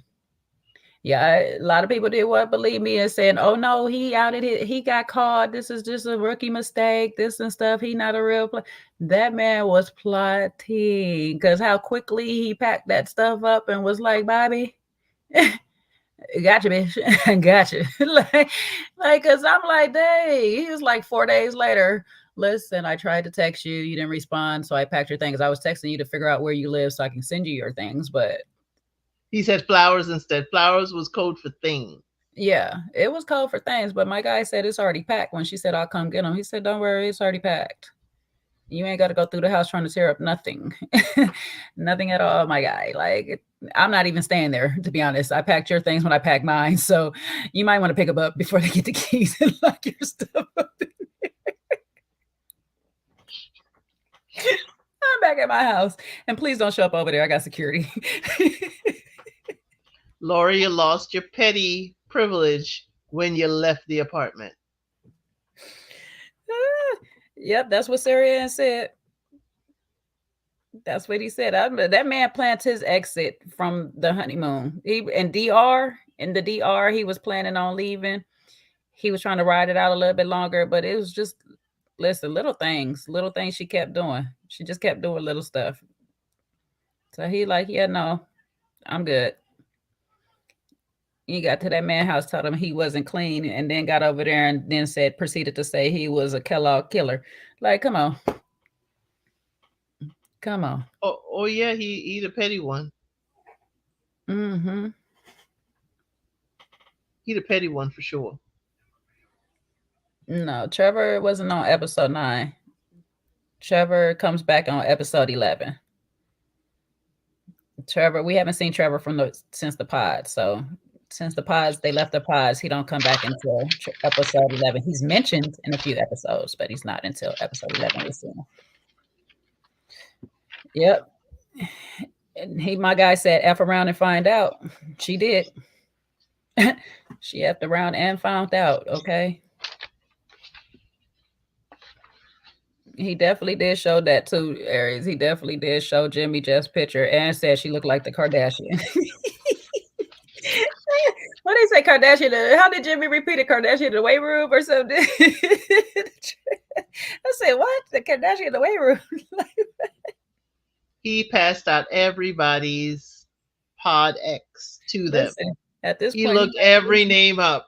He might be the reason that Brittany and Tina's not together no more. Shoot, he probably showed Brittany. He was like, hey, here is Ariel. Here he is. Yep. And that may be why they didn't have her at the lake. Wait, she would have showed up with the other guy. Aries, my guy said, oh, Laura thinks she's going to devise some plans on breaking up other people's relationships. Let me show you how it's done. She thinks she's going to get with Jess and act like she's going to break up a relationship. Oh, no, don't worry about it. I got this. Step aside. Trevor is messy. Jeramy's messy. Laura messy. You got some messiness. Sarah messy. Jessica but messy. Laura baby messy compared to Jeramy.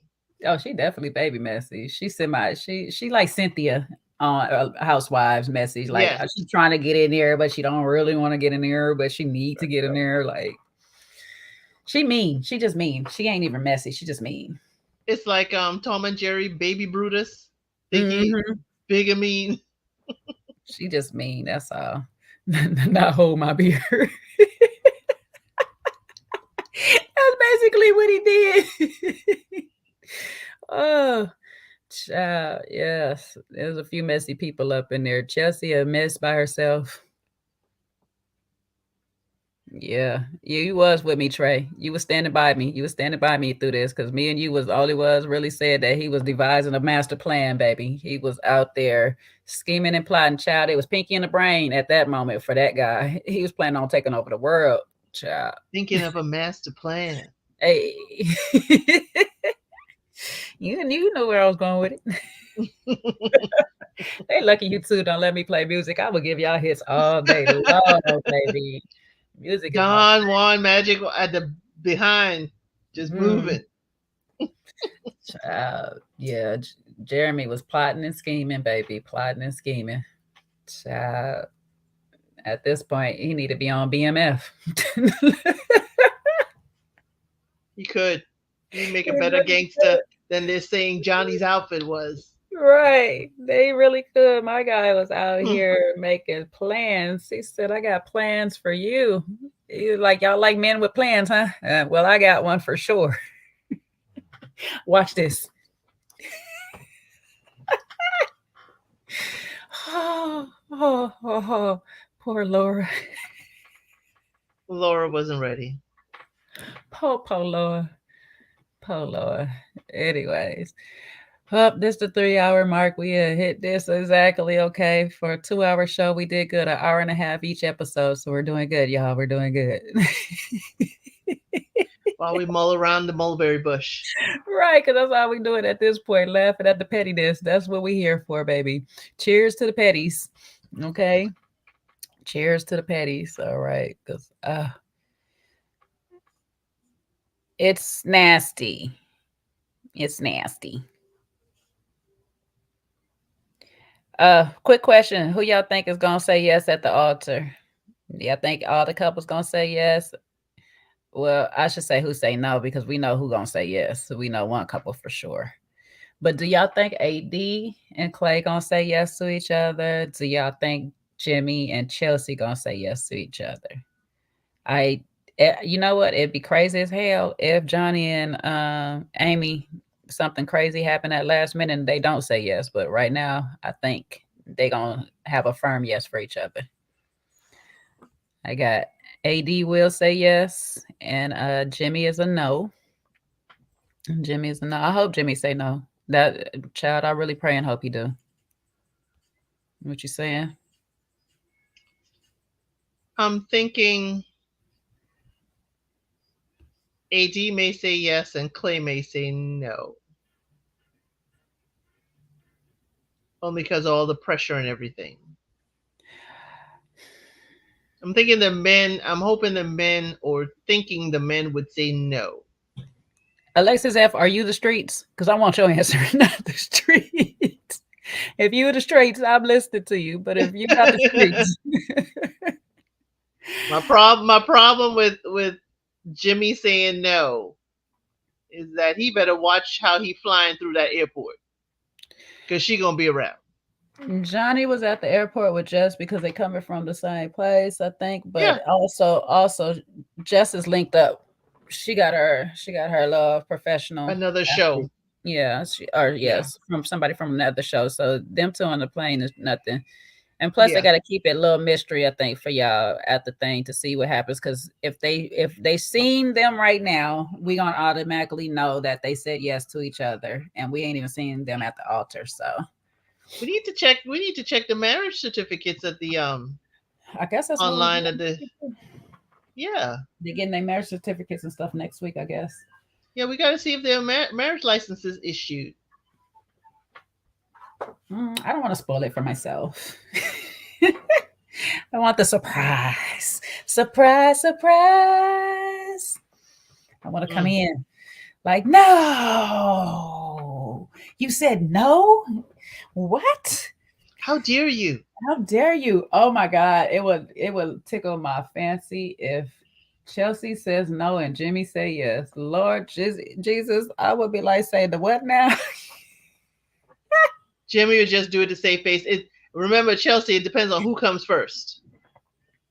That's what I'm saying. That's what I'm thinking. He's gonna say yes. It'll make me so sad for him if she mess around and be like, I was thinking about it.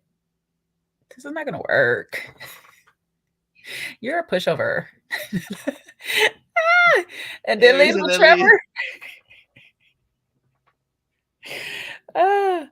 Yeah. That ultimatum, I was like, that's not a good one. That's not a good one, sweetie. That would make a person say no. If you're putting a lot of pressure on him, you know that man is already under a whole bunch of pressure, self-inflicted. Child, let's leave that man alone. Let him make a rash decision on his own. Because I was like, you're okay. She starts off, I'm okay with a yes or no. But if you say no, I'm not going to be your friend. We're just not going to be friends. And I think with that, she did tell him what I'm hoping, and I think she did tell him what a long-term fiance is, what she sees as long-term. That's the best thing for that. Yeah, but to go and say afterwards, but we won't be girlfriends. We won't continue to date. You're not even giving them the option of. We won't be dating. We're in a committed relationship. I need those definitions from her. What is Yeah. she term dating? Is this then going to be a committed relationship? I need those defined. Because if those aren't defined, I'm like, it's sounding reckless. But if it is defined, then it's like, okay, we can certainly work on this together, but you got 3 months. See, Got 3 months of my time. Aries is getting away. I got it. Like we broke up. Don't worry about calling. You don't have to call. It's okay, boy. Cause I ain't gonna be alone tonight, child. She moving the hell on, okay? She like, listen, you don't wasted 5 weeks. That's it. That's all you get out of me. And then she go to work and it's bottles up. Bottles up. Bottoms Bottles up. up. Bottles up. That's Mr. Your girl. So she like, hey, call me. Call me, I'm free. Yeah, I don't know. I don't know. It's looking tight. It's looking tight on the home team. I don't know about that ultimatum right there. It's a I marry me mean, or else. That's why I that bail sounds like a threat.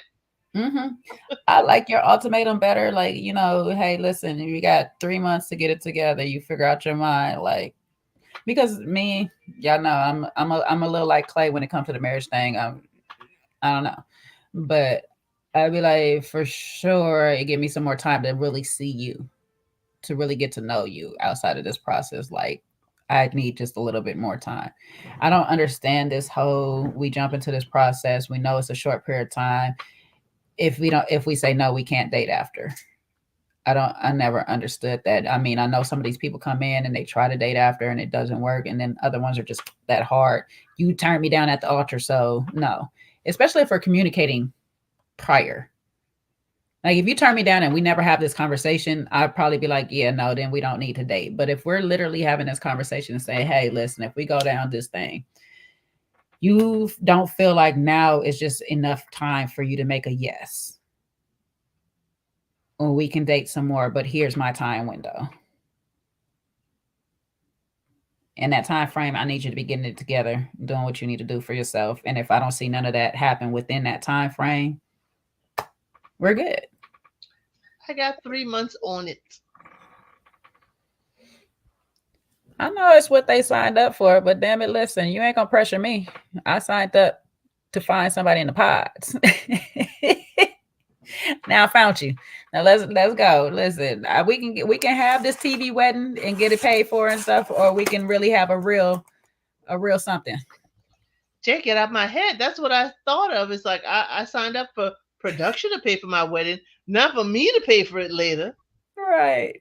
Figure it out. Figure out what we gonna do. How soon we can get this annulment? When is too late to say that we were never married? When is it too late? Like, I don't know. Hey, she But can yeah. lean into the real estate and help build his real estate Airbnb portfolio. Hey, to the moon, Alice. That's what she said. She said to the moon. Hey, hey. I'm praying for these people. We'll see. We'll see. I'm really not, but I'm praying for these people. I don't know this man. Anyways, any last words for these couples going forth? Communication, communication. And make sure the only roller coaster you're riding is left at the theme park. Amen. Amen. Emotional roller coaster. Shout out Chelsea, Trey. Chelsea gonna have you on the waterworks. She gonna have you on the water ride at the amusement park, child. You gonna be on the water ride all day long, going up and down. The log ride is your friend. The log ride is now your friend. Y'all, we'll see y'all next week for Love is Blind, episode 12. I guess just the one episode left. Yeah, they just giving us one next week, I believe it is. So we'll be back next week for episode 12 and then the reunion thereafter, whenever that is, they want to give it to us. It was been a pleasure chatting with you all tonight. Please do me a favor. If you're watching this on the replay, like, share, and subscribe. Leave a comment below. We like to hear your thoughts on the couples and the episodes, as well as all y'all tonight. Thank yourselves for being here with us. We had a great time. And as my girl my co-host over here for the night says, join the membership. We here. We about to be getting into these movies and talking about the real deal, y'all. Okay. On the membership lives, we can have some little real kikis and really talk about stuff, the ins and outs of some of these movies we used to watch, child. Because as we grown up, these movies hit a little different. They hit a little different. Okay. All right. Y'all have a good night. See y'all back here again on Friday night for our quick cap after Ready to Love. We'll be back on Friday night right here, right after the episode. Get y'all a little snack, get y'all drinks, your cups filled up, and take a bathroom break. And we'll be right here for Ready to Love. All right, my good people. Y'all have a good night and stay blessed. Love y'all. Peace.